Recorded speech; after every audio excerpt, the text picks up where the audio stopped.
Okay, thank you Jesus. ಇವತ್ತಿನ ವಿಷಯ ಇದಾಗಿದೆ, how to overcome the temptations. How to overcome the temptations. ನಮ್ಮ ಜೀವಿತದಲ್ಲಿ ಬರುವಂತ ಎಲ್ಲ ಶೋಧನೆಗಳಿಂದ ಹೇಗೆ ತಪ್ಪಿಸಿಕೊಳ್ಳುವುದು, ನಮ್ಮನ್ನು ಕಾಪಾಡಿಕೊಳ್ಳುವುದು ಎಂಬುದು ವಿಷಯವಾಗಿದೆ. ಈ ವಿಷಯದ ಮೇಲೆ ನಾವು ವಾಕ್ಯಗಳನ್ನು ಇವತ್ತು ಧ್ಯಾನಿಸುವರಾಗೋಣ. ಶೋಧನೆಗಳಿಂದ ಹೇಗೆ ಎಸ್ಕೇಪ್ ಆಗುವುದು ಎಂಬುದರ ಬಗ್ಗೆ ನಾವು ಇವತ್ತು ವಾಕ್ಯದಿಂದ ಧ್ಯಾನಿಸಿಕೊಳ್ಳುವ. ನೋಡಿ, ಶೋಧನೆ ಎಂಬುದು ಇಡೀ ಮಾನವ ಜಾತಿಯನ್ನು ಪಾಪದಲ್ಲಿ ಬೀಳಿಸಿ ಅವನ ಜೀವಿತವನ್ನು ಹಾಳು ಮಾಡುವುದಕ್ಕಾಗಿಯೇ ಈ ಶೋಧನೆಗಳು ಬರ್ತಾ ಇರ್ತವೆ. ಶೋಧನೆಗಳು ಈ ಭೂಮಿಯಲ್ಲಿ ಯಾವತ್ತು ಇರುತ್ತದೆ ಅಂತ ಸ್ವಾಮಿ ಹೇಳಿದ್ದಾರೆ. ಈ ಲೋಕದಲ್ಲಿ ನಮಗೆ ಶೋಧನೆ ಉಂಟು ಅಂತ. ಶೋಧನೆ ಇಲ್ಲದೆ ಯಾವ ವ್ಯಕ್ತಿಯೂ ಸಹ ಈ ಭೂಮಿಯಿಂದ ತನ್ನನ್ನು ಕಾಪಾಡಿಕೊಂಡು ಪರಲೋಕ ರಾಜ್ಯದಲ್ಲಿ ಹೋಗ್ಲಿಕ್ಕೆ ಸಾಧ್ಯನೇ ಇಲ್ಲ. ಯಾಕಂತ ಹೇಳಿದ್ರೆ ಈ ಭೂಮಿಯಲ್ಲಿ ಯೇಸು ಸ್ವಾಮಿ ಕೂಡ ಈ ಭೂಮಿಯಲ್ಲಿ ಇದ್ದುಕೊಂಡು ಅನೇಕ ಶೋಧನೆಗಳನ್ನು ಎದುರಿಸಿ ಅದನ್ನು ಜಯ ಹೊಂದಿ ಅವರು ತಂದೆಯಾದ ದೇವರ ಮುಂದೆ ನೀತಿವಂತನೆಂದು ಕಾಣಿಸಿಕೊಂಡು ಆತನ ಚಿತ್ತವನ್ನು ಪೂರ್ಣ ಮಾಡಿ ಆತನ ಬಲಗಡೆಯಲ್ಲಿ ಕೂತುಕೊಂಡಿದ್ದಾನೆ ಎಂಬುದು ನಮಗೆ ವಾಕ್ಯದಿಂದ ತಿಳಿಲಿಕ್ಕೆ ಸಿಗ್ತದೆ. ಹಾಗಿರುವಾಗ ನಾವುಗಳು ವಿಶ್ವಾಸಿಗಳು, ಆತನನ್ನು ನಂಬಿಕೊಂಡು ಬಂದವರು ಸಹ ಇವತ್ತು ಶೋಧನೆಗೆ ಒಳಪಡ್ತೀವಿ. ಪ್ರತಿದಿನ ನಮ್ಮ ಜೀವಿತದಲ್ಲಿಯೂ ಸಹ ವಿಧವಾದ ಶೋಧನೆಗಳು ಇದ್ದಾವೆ. ನಮ್ಮ ಪ್ರತಿಯೊಬ್ಬರ ವೈಯಕ್ತಿಕ ಜೀವಿತದಲ್ಲಿಯೂ ಸಹ ನಮ್ಮದೇ ರೀತಿಯಾದ ಬಲಹೀನತೆಗಳ ಮುಖಾಂತರ ನಾವು ಶೋಧನೆಗೆ ಒಳಪಡ್ತೀವಿ. ಅದರಿಂದ ನಾವು ದೇವರ ಸಮ್ಮುಖದಲ್ಲಿ ಬಿದ್ದು ಹೋಗ್ಲಿಕ್ಕೆ ಅನೇಕ ಅವಸರಗಳು ಕಂಡು ಬರ್ತವೆ ಎಂಬುದು ನಿಜವಾದ ಸಂಗತಿ. ಹಾಗಾದ್ರೆ ಇದನ್ನೆಲ್ಲ ಹೇಗೆ ಜಯಿಸುವುದು? ಇದನ್ನೆಲ್ಲ ಹೇಗೆ ನಾವು ಜಯ ಹೊಂದಿ ದೇವರ ಸಮ್ಮುಖದಲ್ಲಿ ನೀತಿವಂತರಾಗಿ ಆತನಿಗೆ ಇಷ್ಟವುಳ್ಳವರಾಗಿ ನಾವು ನಡೆದುಕೊಳ್ಳುವುದು ಎಂಬುದರ ಬಗ್ಗೆ ನಾವು ಆಳವಾಗಿ ಇವತ್ತು ವಾಕ್ಯದ ಮುಖಾಂತರ ತಿಳಿದುಕೊಳ್ಳುವರಾಗೋಣ. ಯಾಕೆಂದ್ರೆ ಶೋಧನೆಯನ್ನು ಗೆಲ್ಲುವವನು ಅವನು ಧನ್ಯನು ಅಂತ ವಾಕ್ಯ ಹೇಳ್ತದೆ. ಹಾಗಾದ್ರೆ ಇವತ್ತು ನಾವು ಶೋಧನೆಯನ್ನು ಗೆಲ್ಲುವುದಾದ್ರೆ ನಮ್ಮ ಜೀವಿತದಲ್ಲಿ ಅನೇಕ ಸಂಗತಿಗಳನ್ನು ನಾವು ಕಂಡುಕೊಳ್ಳಬಹುದು, ನಾವು ಕಾಣಬಹುದು, ನಾವು ಅದನ್ನು ಅನುಭವಿಸಬಹುದು. ನೋಡಿ, ಜಯ ನಮ್ಮ ಜೀವಿತದಲ್ಲಿ ಬಂದ್ರೆ ಆ ಜಯದಲ್ಲಿ ಅನೇಕ ಸಂಗತಿಗಳು ಅಡಗಿವೆ. ಆ ಜಯದಲ್ಲಿ ಸಂತೋಷ ಉಂಟು, ಆ ಜಯದಲ್ಲಿ ಪ್ರೀತಿ ಉಂಟು, ಆ ಜಯದಲ್ಲಿ ಬಿಡುಗಡೆ ಉಂಟು, ಆ ಜಯದಲ್ಲಿ ನಿತ್ಯ ಸಮಾಧಾನ ಉಂಟು, ಆ ಜಯದಲ್ಲಿ ಎಲ್ಲಾ ಪ್ರಕಾರದ ಆಶೀರ್ವಾದಗಳುಂಟು, ಆ ಜಯದಲ್ಲಿ ಕರ್ತನ ಸಾನ್ನಿಧ್ಯ ಉಂಟು, ಜಯದಲ್ಲಿ ಕರ್ತನ ಎಲ್ಲಾ ಕೃಪಾ ವರಗಳುಂಟು ಎಂಬುದು ಸತ್ಯವಾಗಿದೆ. ಹಾಗಾದ್ರೆ ಆ ಜಯದಲ್ಲಿ ನಾವು ಬರ್ಬೇಕಾದ್ರೆ ಶೋಧನೆಗಳನ್ನು ಮೊದಲು ಜಯಿಸಬೇಕಾಗಿದೆ. ಶೋಧನೆಗಳು ಜಯಿಸುವವನೇ ಧನ್ಯನು, ಅವನು ಜೀವ ಕಿರೀಟವನ್ನು ಹೊಂದಿಕೊಳ್ಳುವನು ಎಂಬುದು ವಾಕ್ಯ ನಮಗೆ ಕಲಿಸ್ತದೆ. ಹಾಗಾದ್ರೆ ಈ ಶೋಧನೆಗಳು, ಇಂಗ್ಲಿಷ್ ಅಲ್ಲಿ ಟೆಂಪ್ಟೇಷನ್ ಅಂತ ಹೇಳ್ತಾರೆ, ಈ ಟೆಂಪ್ಟೇಷನ್ಸ್ ಅಥವಾ ಶೋಧನೆಗಳನ್ನು ಹೇಗೆ ಜಯಿಸುವುದು ಎಂಬುದನ್ನು ನಾವು ತಿಳಿದುಕೊಳ್ಳೋಣ. ಮೊದಲು ಈ ಶೋಧನೆ ಅಥವಾ ಟೆಂಪ್ಟೇಷನ್ಸ್ ಅಂತ ಹೇಳಿದ್ರೆ ಏನು ಎಂಬುದಾಗಿ ನಾವು ತಿಳ್ಕೊಳ್ಳಿಕ್ಕೆ ಪ್ರಯತ್ನ ಪಡುವ. ಅದರ ಮೊದಲು ಒಂದು ವಾಕ್ಯವನ್ನು ನಾವು ಓದುವರಾಗೋಣ. ಸ್ಕ್ರೀನಲ್ಲಿದೆ, ಯಾಕೋಬನ ಬರೆದ ಪತ್ರ 1ನೇ ಅಧ್ಯಾಯ ವಾಕ್ಯ 14 ಮತ್ತು 15. James chapter 1 verse number 14 and 15. Yeah, let's read.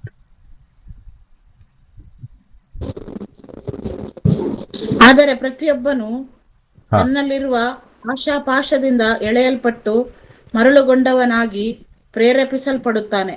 ಆಮೇಲೆ ಆಶೆಯು ಬಸುರಾಗಿ ಪಾಪವನ್ನು ಹೆರುತ್ತದೆ, ಪಾಪವು ತುಂಬಾ ಬೆಳೆದು ಮರಣವನ್ನು ಹಡೆಯುತ್ತದೆ. ಆಮೇನ್. ಎಸ್, ಟೆಂಪ್ಟೇಷನ್ ಅಥವಾ ಶೋಧನೆ ಅಂತ ಹೇಳಿದ್ರೆ ಏನು? ನೋಡಿ, ದೇವರ ಚಿತ್ತಕ್ಕೆ ವಿರುದ್ಧವಾಗಿ ಮಾಡುವಂತ ಸಕಲ ಪ್ರಕಾರವಾದ ತಪ್ಪುಗಳೇ ಏನಾಗಿದೆ? ಶೋಧನೆ ಆಗಿದೆ. ಟೆಂಪ್ಟೇಷನ್ಸ್. ಓಕೆ, ದೇವರ ಸಮ್ಮುಖದಲ್ಲಿ ಆತನಿಗೆ ಇಷ್ಟ ಇಲ್ಲದಿರುವಂತ ಸಂಗತಿಗಳನ್ನು ಮನುಷ್ಯನು ಮಾಡ್ತಾನೆ. ಆ ಸಂಗತಿಗಳನ್ನು ತನ್ನ ಇಚ್ಛೆಯಿಂದ ಮಾಡಲಿಕ್ಕೆ ಬಯಸ್ತಾನೆ. ಆ ಇಚ್ಛೆಯನ್ನು ಇಡುವುದೇ ಶೋಧನೆಯಾಗಿದೆ. ಏನು? ದೇವರ ಸಮ್ಮುಖದಲ್ಲಿ ದೇವರಿಗೆ ಇಷ್ಟವಲ್ಲದ ಸಂಗತಿಗಳನ್ನು ಮಾಡುವುದಕ್ಕೆ ಇಚ್ಛಿಸುವಂತ ಇಚ್ಛೆ ಇದೆ ನೋಡಿ, ಅದೇ ಶೋಧನೆ. ಅರ್ಥ ಆಗ್ತಿದೆಯಲ್ಲ? ಸಿಂಪಲ್ ಆಗಿ ನಾನು ಸ್ಟೇಟ್ಮೆಂಟ್ ಕೊಡ್ತಾ ಇದ್ದೀನಿ.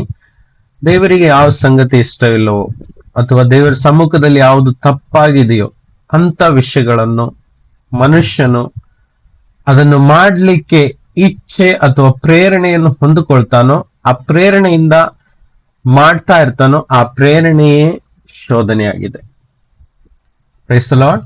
ಹಾಗಾದ್ರೆ ಈ ವಾಕ್ಯ ಸಹ ಅದೇ ಹೇಳ್ತದೆ, ಪ್ರತಿಯೊಬ್ಬನು ತನ್ನಲ್ಲಿರುವ ಆಶಾಪಾಶ ಅಂದ್ರೆ ಪ್ರೇರಣೆ, ಡಿಸೈರ್ ಅಂತ ಹೇಳ್ಬೋದು, ಓಕೆ, ತನ್ನಲ್ಲಿರುವ ಆಶೆಯಿಂದ ಎಳೆಯಲ್ಪಟ್ಟು ಮರಳುಗೊಂಡವನಾಗಿ ಪ್ರೇರೇಪಿಸಲ್ಪಡುತ್ತಾನೆ.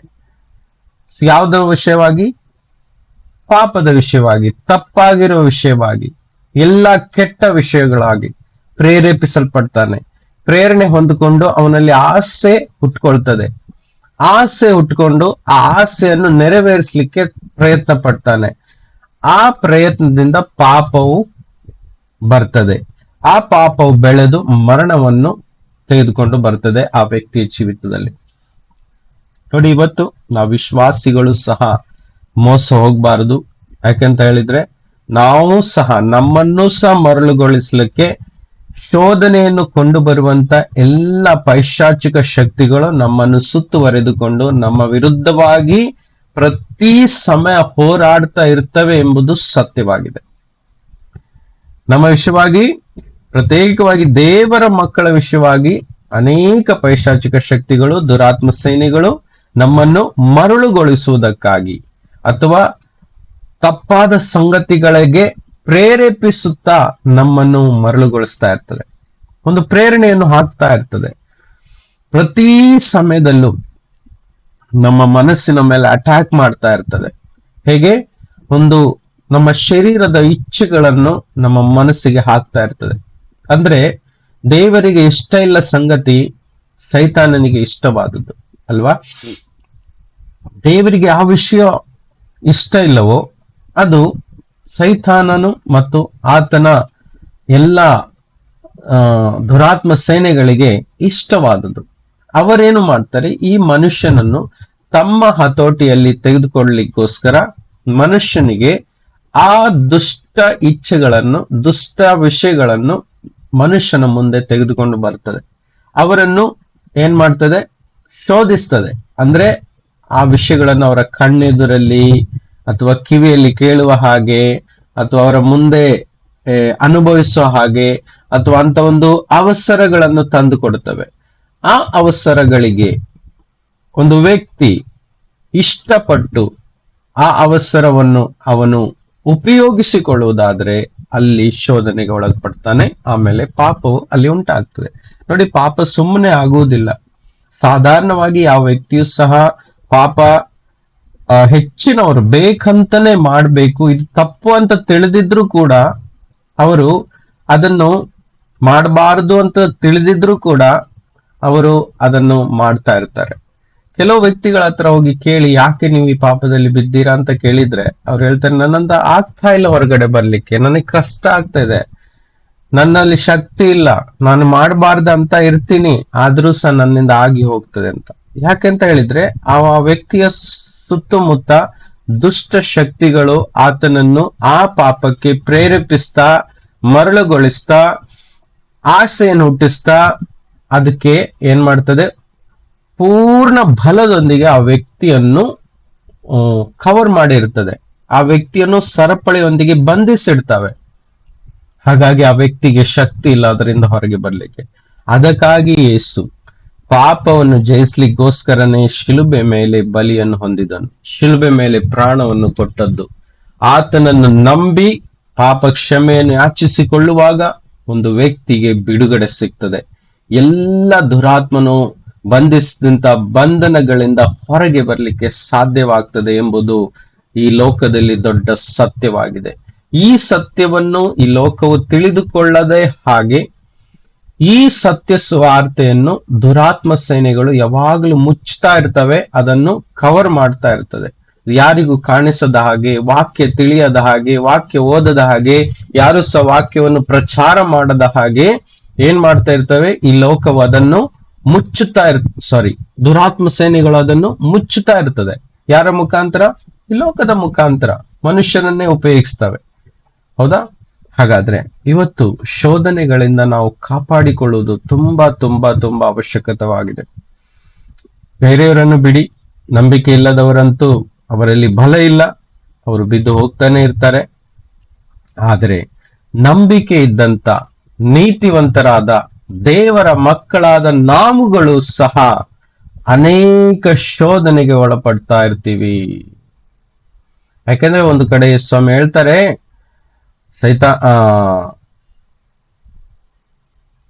ಕ್ರಿಸ್ತ ವಿರೋಧಿಗಳು ಮತ್ತು ಸುಳ್ಳು ಪ್ರವಾದಿಗಳ ಆತ್ಮಗಳು ಬಂದು ಆರಿಸಿಕೊಂಡವರನ್ನೂ ಸಹ ಮರಳುಗೊಳಿಸ್ತವೆ ಅಂತ. ಹಾಗಾದ್ರೆ ಆ ಕೆಟಗರಿಯಲ್ಲಿ ನಾವು ಸಹ ಬಂದಿದ್ವಿ ಅಲ್ವಾ? ನಾವೆಲ್ಲರೂ ವಿಶ್ವಾಸಿಗಳು. ನಮ್ಮನ್ನು ಸಹ ಪ್ರತಿದಿನ ಈ ದುರಾತ್ಮ ಸೇನೆಗಳು ಮರಳುಗೊಳಿಸ್ತಾ ಇರ್ತವೆ. ನಮ್ಮನ್ನು ಬೀಳಿಸ್ಬೇಕೆಂಬ ಉದ್ದೇಶದಿಂದ ಅನೇಕ ತಪ್ಪಾದ ಸಂಗತಿಗಳನ್ನು ನಮ್ಮ ಜೀವಿತದ ಮಧ್ಯದಲ್ಲಿ ನಮ್ಮ ಎದುರುಗಡೆ ಕೊಂಡು ಬರ್ತದೆ. ಅದಕ್ಕೋಸ್ಕರ ನಾವು ಎಷ್ಟು ಮಾತ್ರಕ್ಕೂ ಇವತ್ತು ಜಾಗೃತಿ ಉಳ್ಳವರಾಗಿ ಅದನ್ನೆಲ್ಲ ತಿಳಿದುಕೊಂಡು ಅದರನ್ನು ನಾವು ಜಯಿಸುವವರಾಗಬೇಕೆಂಬುದೇ ಕರ್ತನ ಚಿತ್ತವಾಗಿದೆ.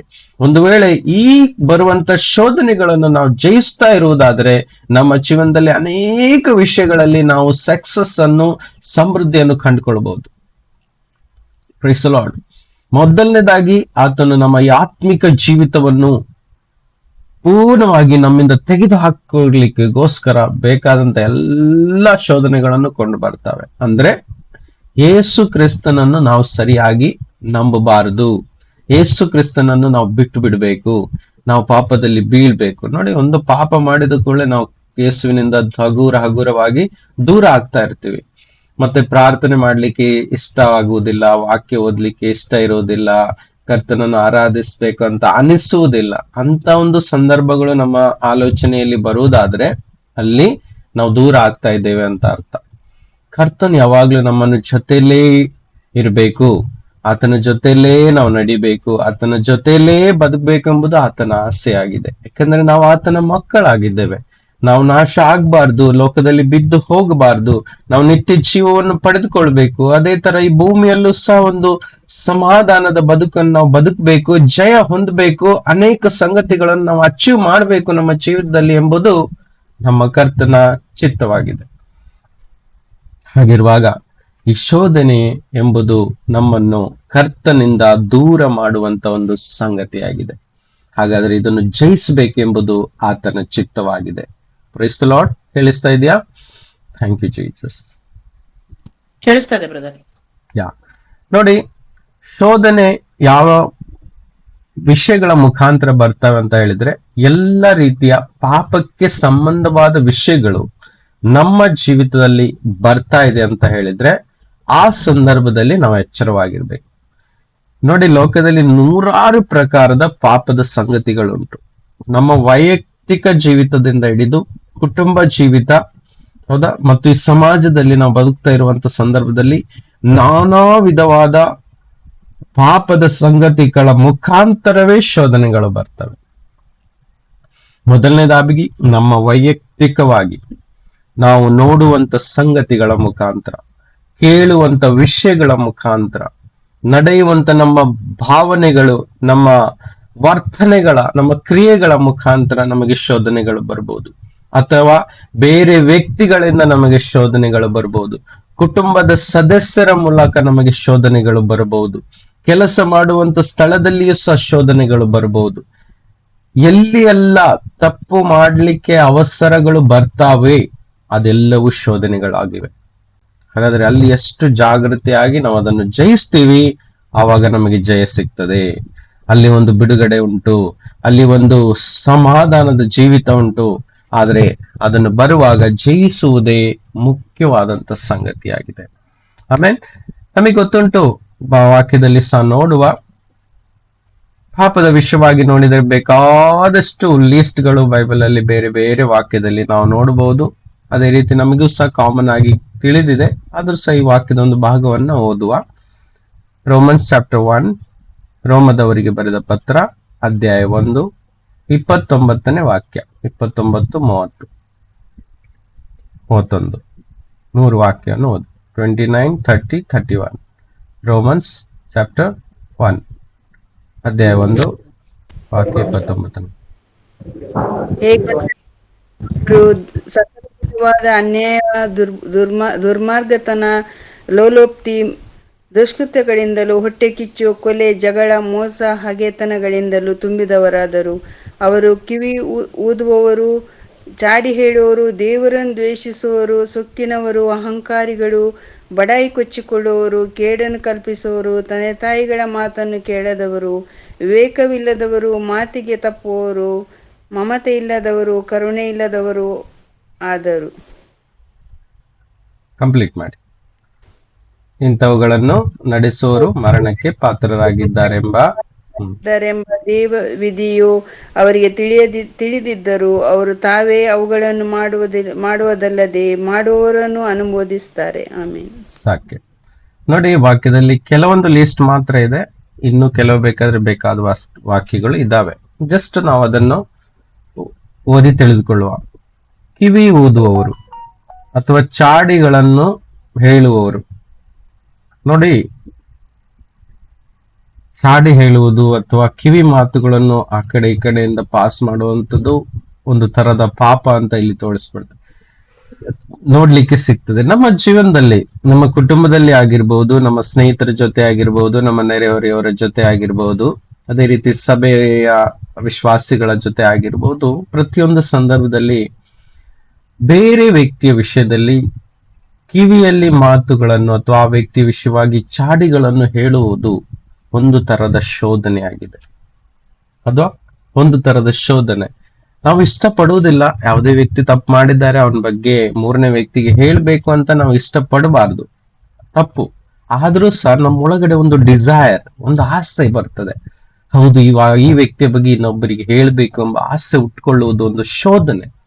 ನಾನು ಮೊದಲೇ ಹೇಳಿದೆ, ಶೋಧನೆ ಅಂದ್ರೆ ತಪ್ಪು ಮಾಡ್ಲಿಕ್ಕೆ ಬರುವಂತ ಆಶೆ ಪಾಶೆಗಳೇ ಶೋಧನೆ ಆಗಿದೆ. ಸರಿಯಾಗಿ ತಿಳ್ಕೊಳ್ಳಿ. ಯಾವುದೇ ವಿಷಯದ ತಪ್ಪುಗಳನ್ನು ಮಾಡ್ಲಿಕ್ಕೆ ಇಚ್ಛೆಯನ್ನು ಹೊಂದ್ಕೊಳ್ತೀವಲ್ಲ, ಆ ಇಚ್ಛೆನೇ ಶೋಧನೆ. ಹಾಗಾದ್ರೆ ಮೊದಲು ನಾವು ಕಟ್ ಮಾಡ್ಲಿಕ್ಕೆ ಬೇಕಾಗಿರುವಂತ ಸಂಗತಿ ಆ ಇಚ್ಛೆ, ಪಾಪ ಅಲ್ಲ.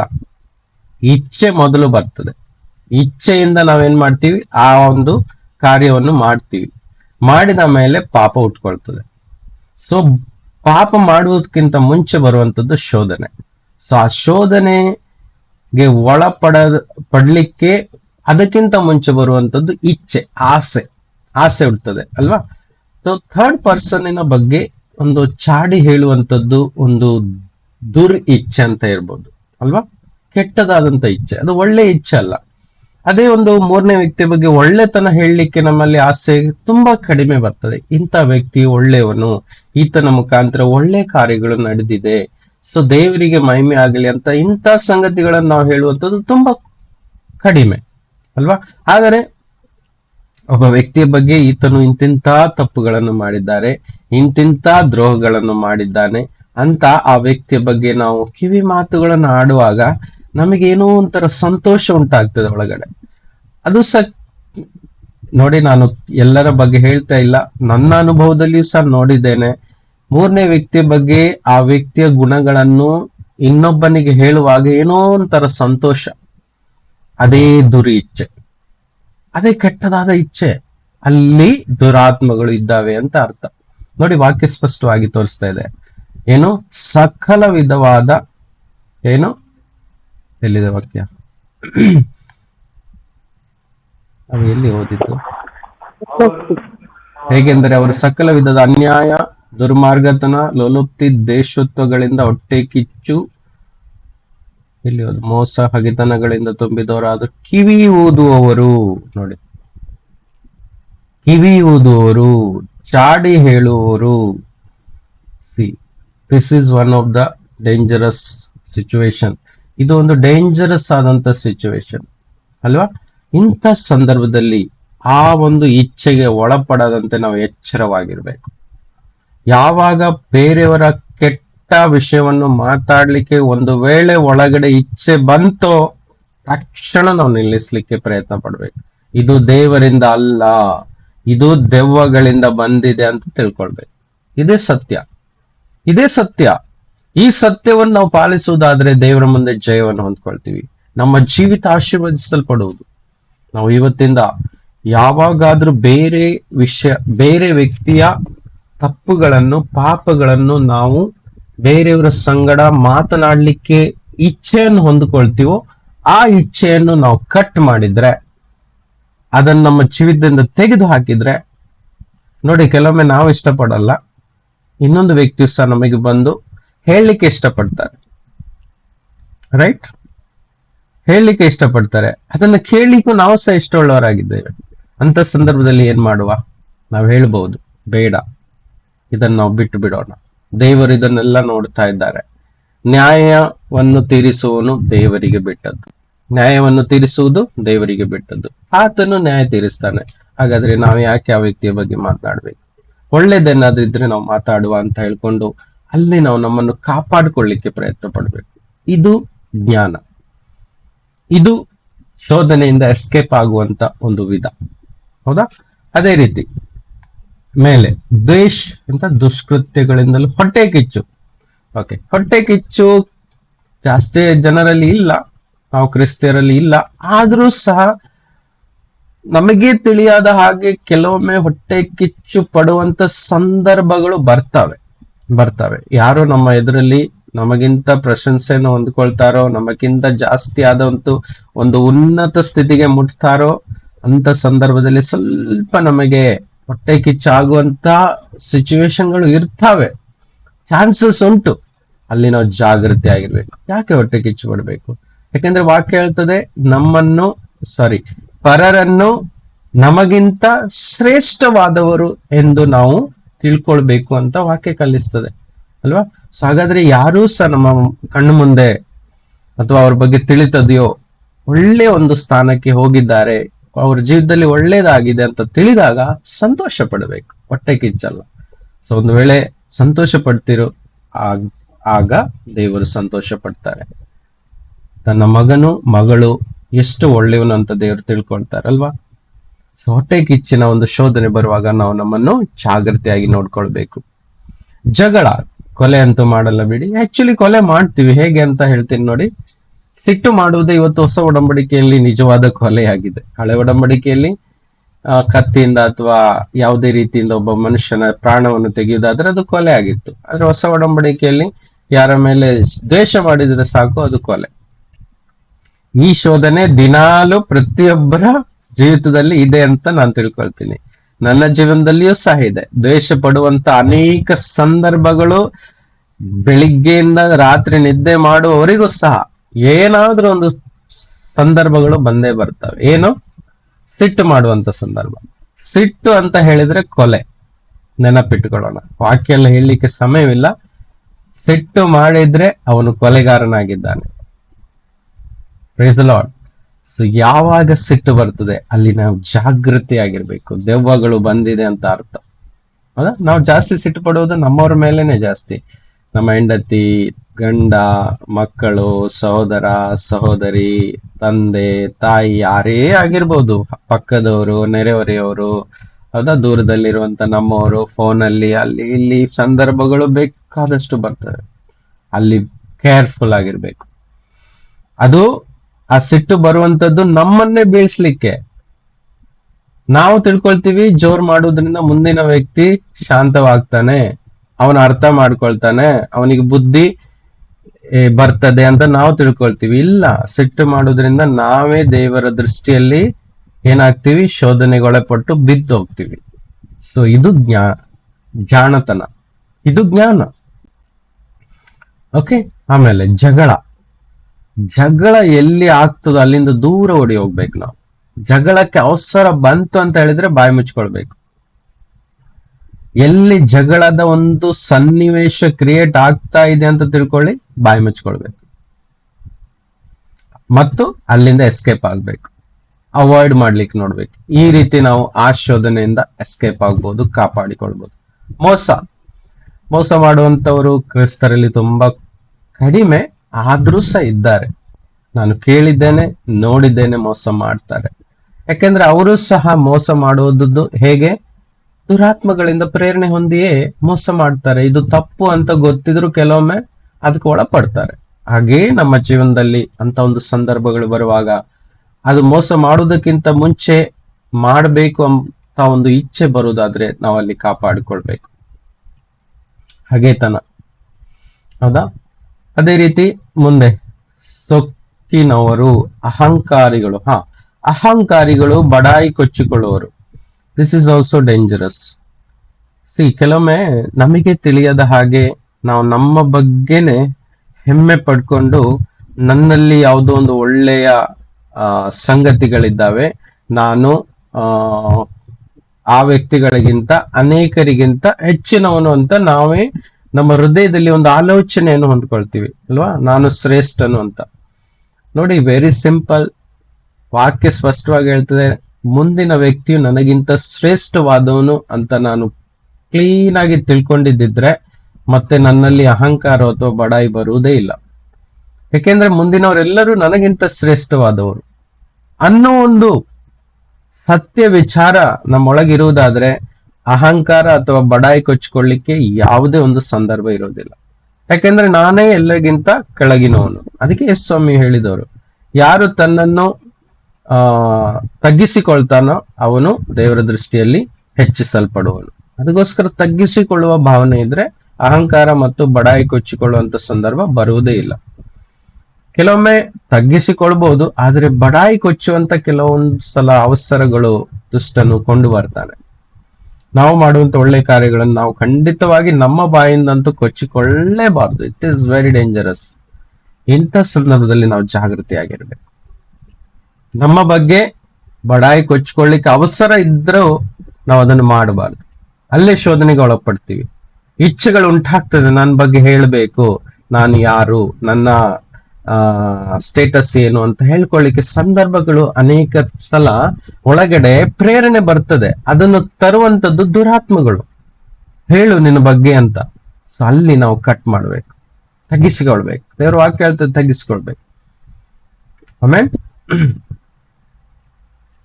ಓಕೆ, ಬೇರೆಯವರಿಗೆ ಕೇಡಾಗಬೇಕು ಅಂತ ಕಲ್ಪನೆಯಲ್ಲಿ ಬರ್ತಾನೆ ಇರ್ತದೆ. ಅಂದ್ರೆ ಯಾರಾದ್ರೂ ನಮಗೆ ದ್ರೋಹ ಮಾಡಿದಿದ್ರೆ, ನಮಗೆ ಏನಾದ್ರೂ ನಷ್ಟ ಮಾಡಿದ್ದಿದ್ರೆ, ನಮ್ಮ ವಿರುದ್ಧವಾಗಿ ಏನಾದ್ರೂ ಅವರು ತಪ್ಪಾದ ಕಾರ್ಯಗಳನ್ನು ಮಾಡಿದಿದ್ರೆ ನಮ್ಮ ಒಳಗಡೆ ಯಾವಾಗ್ಲೂ ಒಂದು ದ್ವೇಷ ಇರ್ತದೆ. ಅವರಿಗೆ ಕೇಡಾಗ್ಬೇಕು ಅಲ್ವಾ, ಆ ವ್ಯಕ್ತಿ ಹಾಳಾಗ್ಬೇಕು, ಅವನಿಗೆ ಶಿಕ್ಷೆ ಸಿಗಬೇಕು ಎಂಬುವ ವಿಚಾರ ಒಂದು ವೇಳೆ ನಮ್ಮ ಒಳಗಡೆ ಇರುವುದಾದ್ರೆ ಆ ವ್ಯಕ್ತಿಯನ್ನು ನೋಡುವಾಗ್ಲೆಲ್ಲ ಆ ಭಾವನೆಯಲ್ಲಿ ಪ್ರೇರಣೆಯನ್ನು ಹೊಂದ್ಕೊಳ್ತಾ ಇರ್ತೀವಿ. ಆ ವ್ಯಕ್ತಿಗೆ ಶಿಕ್ಷೆ ಆಗ್ಬೇಕು, ರೈಟ್? ಈ ರೀತಿ ಭಾವನೆಗಳಿರುವುದಾದ್ರೆ ಆ ಭಾವನೆಗಳು ಪ್ರೇರಣೆಯಾಗಿ ನಾವು ಅದಕ್ಕೆ ಪ್ರಯತ್ನ ಪಡ್ತೀವಿ. ಅವನಿಗೆ ಹೇಗಾದ್ರೂ ಮಾಡಿ ಪನಿಷ್ಮೆಂಟ್ ಸಿಗುವ ಹಾಗೆ ಮಾಡ್ಬೇಕು ಅಂತ ಮತ್ತೆ ಕೆಲಸ ಕೇಳಿತೀವಿ. ಅದಕ್ಕೋಸ್ಕರ ಅಂತ ಒಂದು ಭಾವನೆ ಇರುವುದಾದ್ರೆ ನಮ್ಮ ಹೃದಯದಿಂದ ಕಟ್ ಮಾಡಿ ತೆಗೆದು ಹಾಕ್ಬೇಕು. ಅಂದ್ರೆ ಅರ್ಥ ಕ್ಷಮಿಸ್ಬೇಕು ಅಂತ, ಸಿಂಪಲ್ ಆಗಿ. ಸೊ ಎಷ್ಟು ನಾವು ಕ್ಷಮೆ ಕೊಡ್ತಾ ಇರ್ತೀವಿ, ಇಟ್ಸ್ ವೆರಿ, ನಮ್ಮ ಹಾರ್ಟ್ ತುಂಬಾ ಕ್ಲೀನ್ ಆಗಿರ್ತದೆ. ಕ್ಷಮೆ ಕೊಟ್ಟಷ್ಟು ನಾವು ಕ್ಲಿಯರ್ ಆಗ್ತಾ ಇರ್ತೀವಿ, ನಾವು ಫ್ರೀ ಆಗಿರ್ತೀವಿ. ನಮ್ಮ ಹೃದಯ ಫ್ರೀಡಮ್ ಅನ್ನು ಅನುಭವಿಸ್ತಾ ಇರ್ತದೆ, ಮನಸ್ಸಿಗೆ ನೆಮ್ಮದಿ ಇರ್ತದೆ. ಯಾವಾಗ ನಾವು ಕ್ಷಮಿಸೋದಿಲ್ವೋ ಮನಸ್ಸು ಫುಲ್ ಆಗಿ ಕಠಿಣವಾಗಿ ಕೋಪದಿಂದ ಮುಖ ಊದ್ಕೊಂಡಿರ್ತದೆ. ಅರ್ಥ ಆಗ್ತಿದೆಯಲ್ಲ? ಮುಖ ಊದ್ಕೊಂಡಿರ್ತದೆ, ನಮ್ಮ ಹಾರ್ಟೇ ಹಾರ್ಡ್ ಆಗಿರ್ತದೆ. ಮುಂದಿನ ವ್ಯಕ್ತಿ ಸಮಾಧಾನವಾಗಿ ಜೀವಿಸ್ತಾ ಇರ್ಬೋದು, ಆದ್ರೆ ಕ್ಷಮೆ ಕೊಡದಿರುವಂತ ನಾವುಗಳು, ನಮ್ಮ ಹೃದಯ ಹೆವಿ ಆಗಿರ್ತದೆ. ಅದಕ್ಕೋಸ್ಕರ ಸಿಂಪಲ್ ಆಗಿ ಯೇಸುವಿನ ನಾಮದಲ್ಲಿ ಅವ್ನು ಕ್ಷಮಿಸ್ತೀನಿ ಅಂತ ನಾವು ಫ್ರೀ ಮಾಡ್ಕೊಳ್ಳೋದು. ದ್ವೇಷನೇ ಉಟ್ಕೊಳ್ಬಾರದು. ಆ ವ್ಯಕ್ತಿಯನ್ನು ಕರ್ತನೆ ನೀನ್ ನೋಡ್ಕೊ, ಅವನನ್ನು ಕ್ಷಮಿಸಪ್ಪ ಅಂತಾನೆ ಪ್ರಾರ್ಥನೆ ಮಾಡುವುದಾದ್ರೆ ನಮ್ಮ ಹೃದಯ ಕ್ಲೀನ್ ಆಗಿರ್ತದೆ. ಯಾಕೆ ಗೊತ್ತುಂಟ? ವಾಕ್ಯ ಹೇಳ್ತದೆ, ನಾವು ಕ್ಷಮಿಸಿದ್ರೆ ಮಾತ್ರ ನಮ್ಮ ಪರಲೋಕದಲ್ಲಿರುವ ತಂದೆ ನಾವು ಮಾಡಿದ ತಪ್ಪುಗಳನ್ನು ಕ್ಷಮಿಸ್ತಾರೆ. ಒಂದು ವೇಳೆ ನಾನು ಇತರರ ತಪ್ಪುಗಳನ್ನು ಕ್ಷಮಿಸದೇ ಇದ್ರೆ ನಾನು ಮಾಡಿದಂತ ಅಂದ್ರೆ ನನ್ನ ಜೀವನದಲ್ಲಿ ದಿನಾಲು ಆಗ್ತಿರುವಂತ ತಪ್ಪುಗಳಿಗೆ ಕ್ಷಮೆ ಸಿಗಲ್ಲ ಮತ್ತೆ. ಅದಕ್ಕೆ ನನ್ನ ಹೃದಯ ಕಠಿಣವಾಗಿಯೂ ಭಾರವಾಗಿಯೂ ಇರ್ತದೆ. ಸೊ ಇದನ್ನ ನಾವು ಅರ್ಥ ಮಾಡಿಕೊಳ್ಬೇಕು. ಅದೇ ರೀತಿಯಂತೆ ತಂದೆ ತಾಯಿಗಳ ಮಾತನ್ನು ಖಂಡಿತವಾಗಿ ತಂದೆ ತಾಯಿಗಳನ್ನು ಗೌರವಿಸಬೇಕು, ಅವ್ರನ್ನ ಕೇಳೋರಾಗ್ಬೇಕು, ಅವರ ವಿರುದ್ಧವಾಗಿ ನಡಿಬಾರ್ದು. ಆದ್ರೆ ಸ್ವಲ್ಪ ಜಾಗೃತೆಯಿಂದನೂ ಇರಬೇಕು. ಯಾಕಂದ್ರೆ ಪ್ರಾಕ್ಟಿಕಲ್ ಆಗಿ ಹೇಳುವುದಾದ್ರೆ, ನಾನು ತಂದೆ ತಾಯಿಗಳ ಬಗ್ಗೆ ಮಕ್ಕಳ ಬಗ್ಗೆ ಪ್ರಾಕ್ಟಿಕಲ್ ಆಗಿ ಹೇಳುವುದಾದ್ರೆ, ತಂದೆ ತಾಯಿಗಳು ಮೊದಲೇ ಹೇಳ್ತೀನಿ, ಮಕ್ಕಳ ಬಗ್ಗೆ ಮಕ್ಕಳಿಗೆ ಕೊಡುವಂತ ಒಂದು ಸ್ವಾತಂತ್ರ್ಯವನ್ನು ಖಂಡಿತವಾಗಿ ಕೊಡ್ಬೇಕು ತಂದೆ ತಾಯಿಗಳು. ಯಾಕಂದ್ರೆ ಇವತ್ತು ಬೆಳೆದಂತ ಮಕ್ಕಳು ಎಲ್ಲರಿಗೂ ಒಂದು ಜನರಲ್ ನಾಲೆಡ್ಜ್ ಇದೆ, ಅವರಿಗೆ ಒಂದು ತಿಳುವಳಿಕೆ ಇದೆ. ಮುಂಚಿನ ಕಾಲದ ತರ ಅವರಿಗೆ ತಿಳುವಳಿಕೆ ಇಲ್ಲ ಅಂತ ಇಲ್ಲ, ಖಂಡಿತವಾಗಿ ತಿಳುವಳಿಕೆ ಇದೆ. ಒಂದು ವೇಳೆ ತಪ್ಪು ಮಾಡ್ತಾ ಇದ್ದಾರೆ, ಪಾಪದಲ್ಲಿ ಹೋಗ್ತಾ ಇದ್ದಾರೆ, ಅವರಿಗೆ ಒಳ್ಳೆ ಬುದ್ಧಿಯನ್ನು ಪ್ರೀತಿಯಿಂದ ಹೇಳಲಿಕ್ಕೆ ಪ್ರಯತ್ನ ಪಡಿ. ಅದೇ ವಾಕ್ಯ ಕಲಿಸ್ತದೆ. ಸೊ ಅದ್ರ ಬಗ್ಗೆ ಇನ್ನೊಂದಿನ ಬೇಕಾದ್ರೆ ನಾವು ಪಾಠವನ್ನು ಕಲಿಯುವ. ತಂದೆ ತಾಯಿ ಮತ್ತು ಮಕ್ಕಳು ಯಾವ ರೀತಿಯಾಗಿ ಕ್ರಿಸ್ತಿ ಜೀವಿತವನ್ನು ಎಂಬುದರ ಬಗ್ಗೆ. ಅದೇ ರೀತಿ ಮಕ್ಕಳು ಸಹ ತಂದೆ ತಾಯಿಗಳು ವಯಸ್ಸಾಗಿದ್ದಾರೆ ಅಂತ ತಿಳ್ಕೊಂಡು ಅವರಿಗೆ ರೆಸ್ಪೆಕ್ಟ್ಫುಲ್ ಆಗಿ ಅವರ ಜೊತೆ ವರ್ತಿಸಬೇಕು. ಅವರಿಗೆ ಒಂದು ಭಾರವಾದ ರೀತಿಯಲ್ಲಿ, ಅವರಿಗೆ ನೋವಾಗುವ ರೀತಿಯಲ್ಲಿ ಸಹ ಮಕ್ಕಳು ವರ್ತಿಸದಂತೆ ಕಾಪಾಡಿಕೊಳ್ಬೇಕು.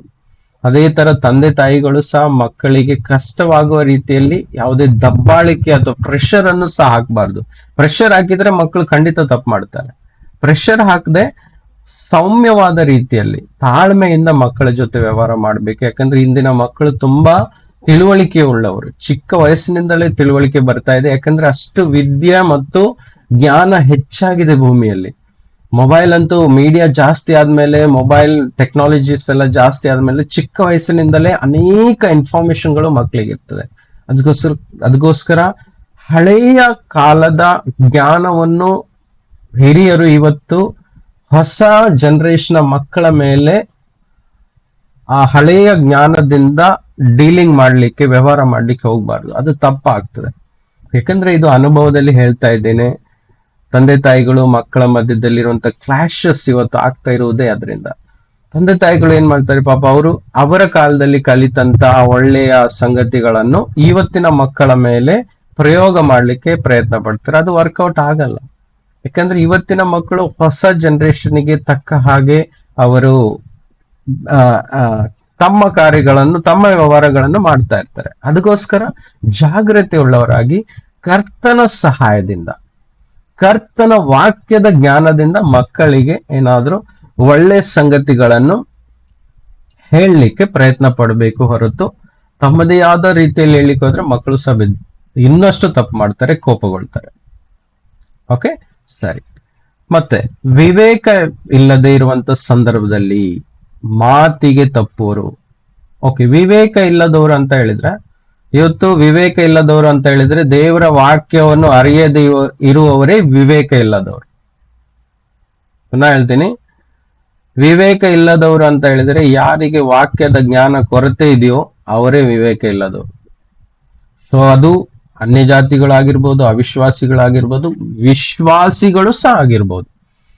ವಿಶ್ವಾಸಿಗಳಿಗೆ ಅನೇಕ ವಾಕ್ಯಗಳು ತಿಳಿಯದೇ ಇರುವುದರಿಂದ, ಯಾಕಂತ ಹೇಳಿದ್ರೆ ದಿನಾಲು ಅದನ್ನು ಧ್ಯಾನಿಸದೇ ಇರುವುದರಿಂದ, ಹೌದಾ, ವಿವೇಕ ಕೊರತೆ ಆಗ್ತದೆ.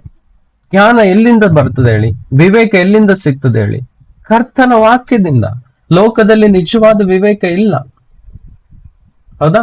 ಲೋಕ ಹೇಳ್ತದೆ ತಪ್ಪಿಗೆ ಶಿಕ್ಷೆ ಆಗ್ಬೇಕು ಅಂತ, ಕರ್ತನ ವಾಕ್ಯ ಹೇಳ್ತದೆ ಕ್ಷಮಿಸ್ಬೇಕು ಅಂತ. ಅರ್ಥ ಆಗ್ತಿದೆಯಲ್ವಾ? ಒಂದು ಕ್ಷಮೆ ಅಂತದಿದ್ರೆ ಎಷ್ಟೋ ಕುಟುಂಬಗಳು ಒಡೆದೋಗದೆ ಇವತ್ತು ಸಂತೋಷವಾಗಿರ್ತದೆ. ಅದೇ ವಿವೇಕ. ಇವತ್ತು ದೇವರ ವಾಕ್ಯದ ಪ್ರಕಾರವಾಗಿ ನಡೆಯೋದಾದ್ರೆ ಅನೇಕ ಕುಟುಂಬ ಒಡೆಯದೆ, ಅನೇಕ ಗಂಡ ಹೆಂಡತಿಗಳು ಡಿವೋರ್ಸ್ ಮಾಡಿಕೊಳ್ಳದೆ ಸಂತೋಷವಾಗಿ ಬಾಳನ್ನು ಬದುಕಬಹುದು. ಆದ್ರೆ ವಿವೇಕ ಇಲ್ಲದೆ ಜಗಳಗಳು ಉಂಟಾಗಿ, ಮಿಸ್ಅಂಡರ್ಸ್ಟ್ಯಾಂಡ್ಗಳು ಉಂಟಾಗಿ, ಈ ರೀತಿಯಾಗಿ ಕುಟುಂಬವೇ ಒಡೆದೋಗ್ತಾ ಇದೆ. ಕಾರಣ ದೇವರ ವಾಕ್ಯದ ವಿವೇಕ ಇಲ್ಲದಿರುವುದು. ಇಂಥ ಸಂದರ್ಭದಲ್ಲಿ ಶೋಧನೆಗೆ ಒಳಪಟ್ಟು ತಪ್ಪಿಗೆ ಬೀಳ್ತಾರೆ. ಮುಂದೆ ಮಾತಿಗೆ ತಪ್ಪುವರು.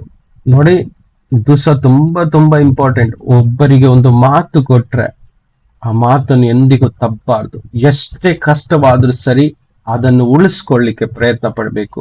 ಆವಾಗ ಮುಂದಿನ ವ್ಯಕ್ತಿ ನಮ್ಮ ಮೇಲೆ ನಂಬಿಕೆಯನ್ನು ಇಟ್ಕೊಳ್ತಾನೆ. ಒಂದು ವೇಳೆ ಆ ವ್ಯಕ್ತಿಗೆ ನಾವು ಮಾತು ಕೊಟ್ಟಿದ್ದಿದ್ರೆ ಇಂಥ ವಿಷಯವನ್ನು ನಾನು ಮಾಡ್ತೀನಿ ಅಂತ ಹೇಳಿದ್ರೆ ಅದನ್ನು ಮಾಡ್ಲೇಬೇಕು. ಒಂದು ವೇಳೆ ನನ್ನ ಹತ್ರ ಆಗುವುದಿಲ್ವೋ ಆ ವ್ಯಕ್ತಿಗೆ ನಾವು ಮಾತನ್ನು ಕೊಡಬಾರದು. This is so clear. ಅರ್ಥ ಆಗ್ತಿದ್ಯಾ? ಮಾತು ಕೊಟ್ಟಿದ್ದು ತಪ್ಪಾರ್ದು. ಒಂದು ವೇಳೆ ತಪ್ಪು ಅಂತ ಪರಿಸ್ಥಿತಿ ಬಂದ್ರೆ ಹಾಗಲ್ಲ ಅಂತ ಇದ್ರೆ ಆ ವ್ಯಕ್ತಿಗೆ ತಿಳಿಸ್ಬೇಕು, ಸುಮ್ಮನೆ ಸಹ ಇರಬಾರ್ದು. ಇಲ್ಲದಿದ್ರೆ ಆ ವ್ಯಕ್ತಿ ಏನ್ ತಿಳ್ಕೊಳ್ತಾನೆ, ನಮ್ಮನ್ನು ತಪ್ಪು ತಿಳ್ಕೊಳ್ಳಿಕ್ಕೆ ಅವನಿಗೆ ಒಂದು ಸಂದರ್ಭ ಸಿಗ್ತದೆ, ಅವನು ಸಹ ಶೋಧನೆಗೆ ಒಳಪಟ್ಟು ಅವನು ನಮ್ಮ ವಿರುದ್ಧವಾಗಿ ಪಾಪ ಮಾಡ್ತಾನೆ. ಹೇಗೆ? ನಮ್ಮ ಮೇಲೆ ಕೋಪ ಮಾಡಿಕೊಂಡು ಸಿಟ್ಟು ಮಾಡಿಕೊಂಡು ನಮ್ಮಿಂದ ದೂರ ಆಗ್ತಾನೆ. ಸೊ ಆ ಶೋಧನೆ ತಂದಿದ್ಯಾರು? ನಾವೇ. ಯಾಕೆಂದ್ರೆ ನಾವು ಹೇಳಿದ ಮಾತು ಉಳಿಸ್ಕೊಳ್ಳಿಲ್ಲ. ಅಟ್ಲೀಸ್ಟ್ ಆತನಿಗೆ ತಿಳಿಸಿ ಕ್ಷಮೆಯನ್ನು ಕೇಳ್ಕೊಳ್ಳಿಲ್ಲ, ಸಾರಿ ಅಂತ ಹೇಳಲಿಲ್ಲ. ಅದಕ್ಕೋಸ್ಕರ ಮಾತನ್ನು ಯಾವಾಗ್ಲೂ ತಪ್ಪಾರ್ದು. ಕರ್ತನು ಮಾತು ತಪ್ಪುವನಲ್ಲ. ಆತನು ವಾಗ್ದಾನ ಮಾಡಿದ ಮಾತಿದ್ರೆ ಅದನ್ನು ನೆರವೇರಿಸ್ತಾನೆ.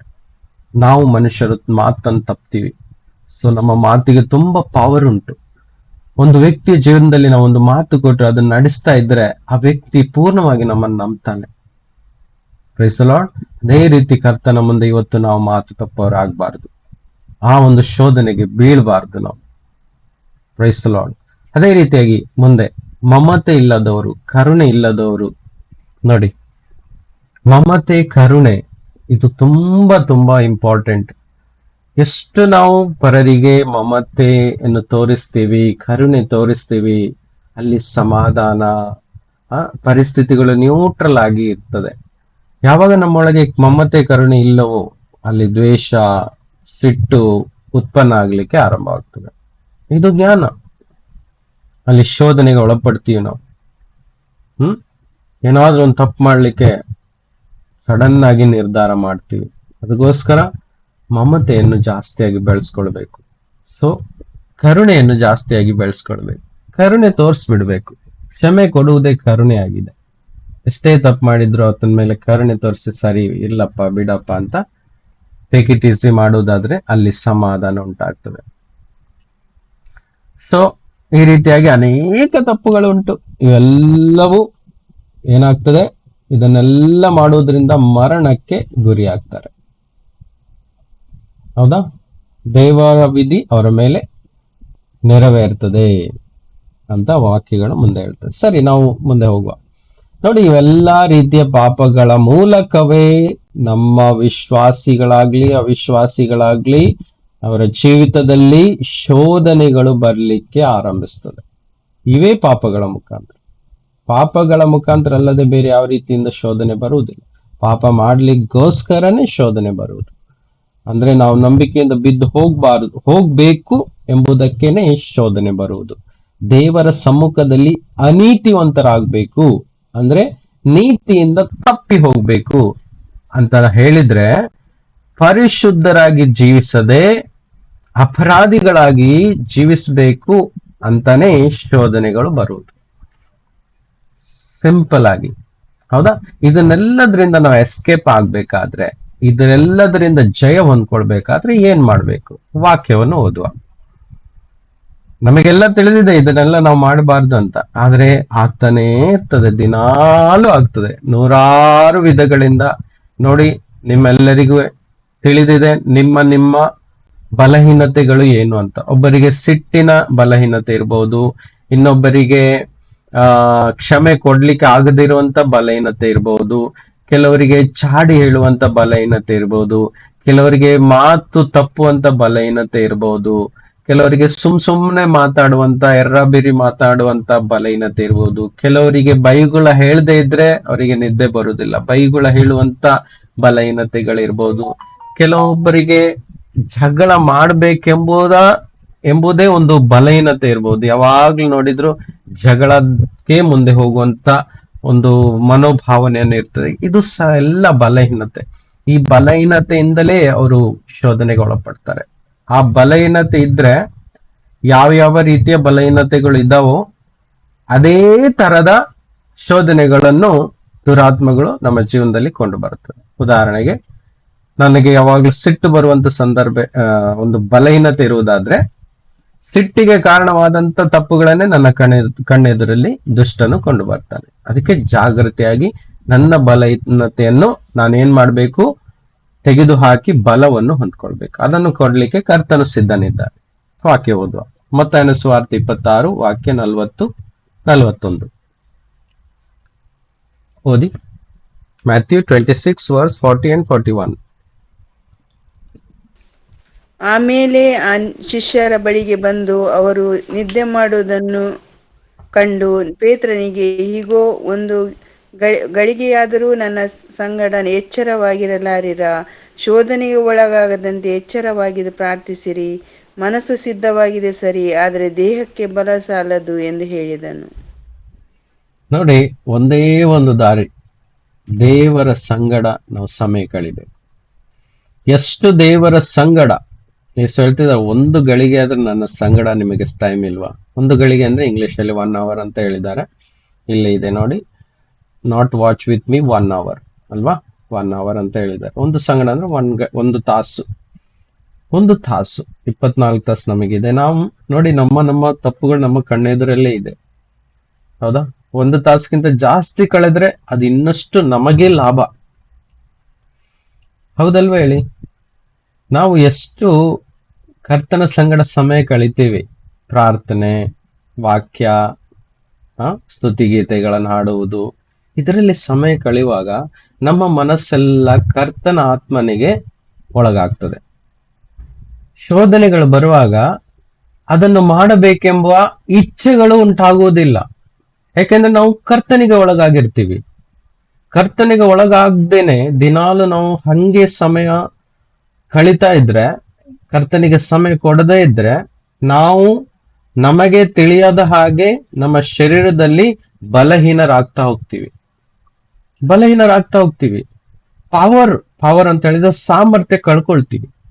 ನಮಗೆ ಸಾಮರ್ಥ್ಯ ಕೊಡುವನು ದೇವರಾತ್ಮನು ಮಾತ್ರ. ಈ ಸ್ವಂತ ಶರೀರದಲ್ಲಿ ನಾವು ಸಾಮರ್ಥ್ಯವನ್ನು ಪಡ್ಕೊಳ್ಳಿಕ್ಕೆ ಸಾಧ್ಯವಿಲ್ಲ. 2 ಏಟು ಹೊಡಿಬೇಕಾ ಯಾರಿಗಾದ್ರೂ, ನಮ್ಮ ಶರೀರದ ಶಕ್ತಿ ಸಾಕು. ಆದ್ರೆ ಶೋಧನೆಗಳನ್ನು ಎದುರಿಸ್ಬೇಕಾ, ನಮ್ಮ ಶರೀರದ ಶಕ್ತಿ, ನಮ್ಮ ಮನಸ್ಸಂತೂ ವೀಕ್ ಬಿಡಿ. ಇದಕ್ಕೆ ಶಕ್ತಿ ಬೇಕಾದ್ರೆ ದೇವರ ಆತ್ಮನ ಶಕ್ತಿನೇ ಬೇಕು. ಅವರೇ ಕೊಡ್ಬೇಕು. ಅವ್ರು ಕೊಡ್ಬೇಕಂದ್ರೆ ಅವ್ರ ಜೊತೆ ಇರ್ಬೇಕು. ಹೇಗೆ? ಪ್ರಾರ್ಥನೆಯಲ್ಲಿ, ದೇವರ ವಾಕ್ಯವನ್ನು ಧ್ಯಾನಿಸುವುದರಲ್ಲಿ, ಮತ್ತೆ ಆತನನ್ನು ಸ್ತುತಿ ಗೀತೆಗಳನ್ನು ಹಾಡುವುದರ ಮೂಲಕ. ಆದ್ರೆ ಮುಂದೆ ಹೇಳ್ತಾರೆ ಸ್ವಾಮಿ, ಶೋಧನೆಗೆ ಒಳಗಾಗದಂತೆ ಎಚ್ಚರವಾಗಿದ್ದು ಪ್ರಾರ್ಥಿಸಿ.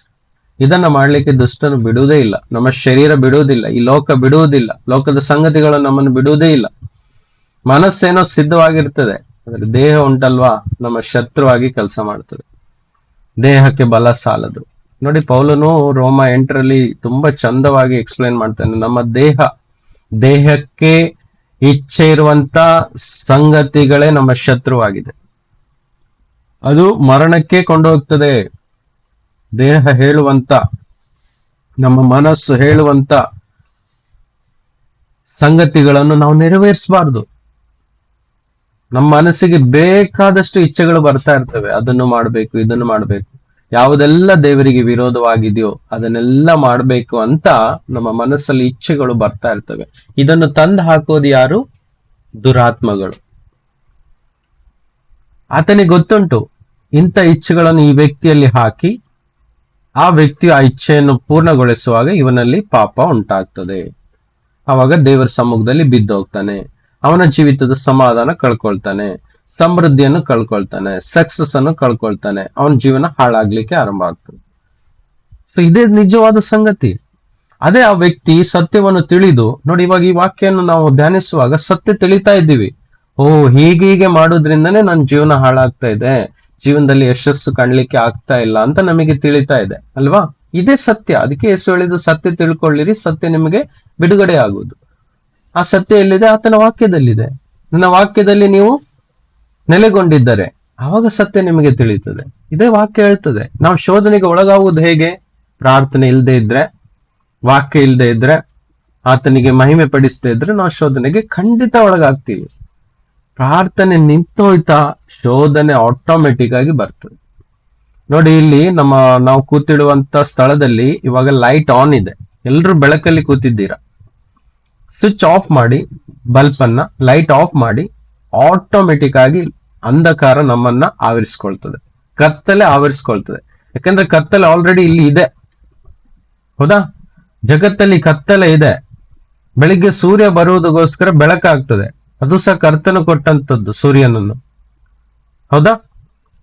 ಅದೇ ರೀತಿ ಎಲೆಕ್ಟ್ರಿಸಿಟಿ ಉತ್ಪಾದನೆ ಮಾಡಿ ನಾವು ಬಿಲ್ ಕಟ್ಟಿ ಎಲೆಕ್ಟ್ರಿಸಿಟಿ ಪವರ್ ಅನ್ನ ನಮ್ಮ ಮನೆಯಲ್ಲಿ ಇಟ್ಕೊಂಡಿದ್ದೇವೆ, ಲೈನ್ ಅನ್ನು. ಕರೆಕ್ಟ್? ಯಾಕೆ? ರಾತ್ರಿ ಸಮಯ ಬಂದಾಗ ನಾವು ಬೆಳಕನ್ನು ಹಚ್ಚಲಿಕ್ಕೋಸ್ಕರ, ಹೌದಲ್ವಾ? ಅದೇ ರೀತಿ ನಮ್ಮ ಜೀವನದಲ್ಲಿ ಆ ಬೆಳಕನ್ನು ನಿರಂತರವಾಗಿ ಹಚ್ಚಬೇಕು. ಹೇಗೆ ಎಲೆಕ್ಟ್ರಿಸಿಟಿ ನಾವು ಫ್ರೀ ಆಗಿ ನಮ್ಮ ಮನೆಯಲ್ಲಿ ಕೊಂಡ್ಕೊಳ್ಳಿಕ್ ಆಗುವುದಿಲ್ಲವೋ, ಅದೇ ರೀತಿ ನಮ್ಮ ಆತ್ಮಿಕ ಜೀವನದಲ್ಲಿ ಫ್ರೀಯಾಗಿ ನಾವು ಆ ಬಲವನ್ನು ಹೊಂದ್ಕೊಳ್ಳಿಕ್ಕೆ ಸಾಧ್ಯವಿಲ್ಲ. ಅದಕ್ಕೆ ಸ್ವಲ್ಪ ನಮ್ಮ ಸಾಮರ್ಥ್ಯವನ್ನು ನಾವು ಹಾಕಲೇಬೇಕು. ನೋಡಿ, ಯೇಸು ನಮಗೆ ಫ್ರೀಯಾಗಿ ಕೊಟ್ಟಿದ್ದಾರೆ ಪವಿತ್ರಾತ್ಮನನ್ನು. ಆದ್ರೆ ಆ ಕೊಟ್ಟಂತ ಫ್ರೀ ಆದಂತ ಪವಿತ್ರಾತ್ಮನನ್ನು ನಾವು ನಮ್ಮ ಜೀವನದಲ್ಲಿ ನಿರಂತರವಾಗಿ ಇಟ್ಕೊಳ್ಬೇಕಾದ್ರೆ ನಾವು ಆತನಿಗೆ ಬೆಲೆ ಕೊಡ್ಬೇಕು. ಹೇಗೆ? ಪ್ರಾರ್ಥನೆ, ಸ್ತುತಿ, ಆರಾಧನೆ, ವಾಕ್ಯದ ಧ್ಯಾನ. ಹೀಗೆ ಕೊಡುವಾಗ ಆ ಆತ್ಮನು ನಮ್ಮ ಸಂಗಡನೆ ಇರ್ತಾನೆ. ನಾವು ಆತನಿಗೆ ಬೆಲೆನೆ ಕೊಡದೆ ಇದ್ರೆ ಹೇಗೆ ಒಟ್ಟಿಗಿರ್ಲಿಕ್ಕೆ ಸಾಧ್ಯ? ದೂರ ಸರಿತಾರೆ ಅವರು. ಯೇಸು ಹೇಳ್ತಾರಲ್ಲ, ನಾನು ಹೊರಗಡೆ ನಿಂತು ಬಾಗಿಲನ್ನು ತಟ್ತಾ ಇದ್ದೇನೆ. ನೋಡಿ, ಯೇಸು ಹೊರಗಡೆ ಇದ್ದಾರೆ, ಲವೋದಿಕೆಯ ಸಭೆಯ ಹೊರಗಡೆ ಇದ್ದಾರೆ ಯೇಸು. ಪ್ರಕಟಣೆ ಪುಸ್ತಕದಲ್ಲಿ 3ನೇ ಅಧ್ಯಾಯದಲ್ಲಿ ನೋಡಬಹುದು, 19:20 ಎಲ್ಲ ನೋಡಬಹುದು. ಯೇಸು ಸಭೆಯಿಂದ ಹೊರಗಿದ್ದಾರೆ. ಸಭೆ ಅಂದ್ರೆ ಯಾರು? ನಾವು. ನಮ್ಮ ಜೀವಿತದಿಂದ ಹೊರಗಿರುವುದನ್ನು ಅಲ್ಲಿ ಕಾಣಬಹುದು ನಾವು. ಆದ್ರೆ ಸಂದರ್ಭಗಳು ಉಂಟು, ಕರ್ತನು ಸ್ವಲ್ಪ ದೂರ ಸರಿಯುವಂತ ಸಂದರ್ಭ, ದುಃಖ ಆದಾಗೆಲ್ಲ ದೂರ ಹೋಗ್ತಾರೆ. ತಪ್ಪುಗಳನ್ನು ಮಾಡುವಾಗ ಅಲ್ಲಿ ಇರ್ಲಿಕ್ಕೆ ಸಾಧ್ಯವಿಲ್ಲ. ಯಾಕೆಂದ್ರೆ ದೇವರು ಪರಿಶುದ್ಧನು, ಪವಿತ್ರವಾದ ಆತ್ಮನು ಆತನು. ನೋಡಿ, ನಾವು ಕೆಲವೊಮ್ಮೆ ನಾನು ನನಗೇನೆ ಟೀಚ್ ಮಾಡ್ಕೊಳ್ತೀನಿ, ಯಾಕಂದ್ರೆ ಅದು ನನ್ನನ್ನು ಬಲಪಡಿಸ್ತದೆ. ಸೊ ಕೇಳುವಂತ ಇವತ್ತಿನ ವಾಕ್ಯ ನಿಮ್ಮನ್ನು ಬಲಪಡಿಸಲಿ. ಸತ್ಯವನ್ನು ತಿಳಿದುಕೊಂಡು ಸತ್ಯದಲ್ಲಿ ಜಯವನ್ನು ಕಂಡುಕೊಳ್ಬೇಕಾದ್ರೆ ಈ ಸತ್ಯವನ್ನು ನಾವು ತಿಳಿದುಕೊಳ್ಳೋಣ. ಇಲ್ಲಿ ನಾವು ಪ್ರೈಸ್ ಅನ್ನು ಪೇ ಮಾಡಲೇಬೇಕು. ಎಂತ ಪ್ರೈಸ್? ಏನೂ ಇಲ್ಲ, ನಮ್ಮ ಸಮಯ ಅಷ್ಟೇ. ಕೊಡ್ಲಿಕ್ಕೆ ಹಣ ಅಲ್ಲ ಕರ್ತನಿಗೆ ಬೇಕಾಗಿರುವುದು, ನಮ್ಮ ಸಮಯ, ವ್ಯಾಲ್ಯೂಬಲ್ ಟೈಮ್, ಪ್ರೆಷಸ್ ಟೈಮ್. ನಾವು ಎಷ್ಟು ಪರ್ಫೆಕ್ಟ್ ಆಗಿ ಡಿಸಿಪ್ಲಿನ್ ಆಗಿ ಕರ್ತನಿಗೆ ಆ ಸಮಯವನ್ನು ಕೊಡ್ತಾ ಇರ್ತೀವಿ, ಅಷ್ಟು ಮಾತ್ರಕ್ಕೂ ಕರ್ತನ ಸಾನ್ನಿಧ್ಯ, ಅವರ ಸಂಗಡ ಇರುವಿಕೆ ನಮ್ಮ ಜೊತೆಯಲ್ಲಿರ್ತದೆ. ಅದೇ ಸಾಮರ್ಥ್ಯ. ಆ ಸಾಮರ್ಥ್ಯ ಇರುವಾಗ ಶೋಧನೆಗಳು ನಮ್ಮನ್ನು ಬೀಳಿಸ್ಲಿಕ್ಕೆ ಸಾಧ್ಯನೇ ಇಲ್ಲ. ಅದಕ್ಕೆ ಯೇಸು ಹೇಳಿದ್ದು ಏನೋ, ನೀವು ಶೋಧನೆಗೆ ಬೀಳದ ಹಾಗೆ ನೀವು ಮಾಡಬೇಕಾದದ್ದು ಇಷ್ಟೇ, ಪ್ರಾರ್ಥನೆ ಮಾಡ್ತಾ ನನ್ನ ಸಂಗಡ ಇರಿ. ಮನಸ್ಸನ್ನು ಸಿದ್ಧ ಮಾಡ್ಕೊಂಡಿದ್ದೀರಿ, ಮನಸ್ಸಲ್ಲಿ ಇದೇ ಪ್ರಾರ್ಥನೆ ಮಾಡ್ಬೇಕಂತ. ನಿಮ್ಮ ದೇಹವನ್ನು ಸಿದ್ಧಪಡಿಸ್ಕೊಳ್ಳಿ, ದೇಹವನ್ನು ಕೊಂಡು ಬನ್ನಿ ಒಂದು ಕಡೆಗೆ. ಶೋಧನೆ ಬರುವಾಗ, ಕಠಿಣವಾಗುವಾಗ ನೇರವಾಗಿ ರೂಮಿಗೆ ಹೋಗಿ ಬಾಗಿಲು ಹಾಕೊಂಡು ಕರ್ತನ ಮುಂದೆ ಮೊಣಕಾಲು ಊರಿ, ದೇವಾ ನನಗೆ ಶಕ್ತಿ ಕೊಡು ಅಂತ ಕೂಗುವಾಗ ನನಗೆ ಶಕ್ತಿ ಕೊಡ್ತಾನೆ ಕರ್ತನು. ನಮಗೆ ಶಕ್ತಿ ಕೊಡ್ತಾರೆ ಕರ್ತನು. Praise the lord. ಇನ್ನೊಂದು ಉಪಾಯ, ವಾಕ್ಯ ಓದುವ. ಇನ್ನೊಂದು ವಾಕ್ಯದ ಸಹಾಯವನ್ನು ನಾವು ತೆಗೆದುಕೊಳ್ಳುವ. 2ನೇ ತಿಮೋತಿ 2ನೇ ಅಧ್ಯಾಯ ವಾಕ್ಯ 22.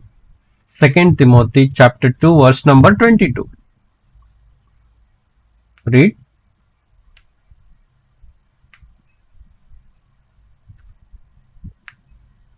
ಎರಡು ತಿಮೋತಿ 2 ವಾಕ್ಯ 22.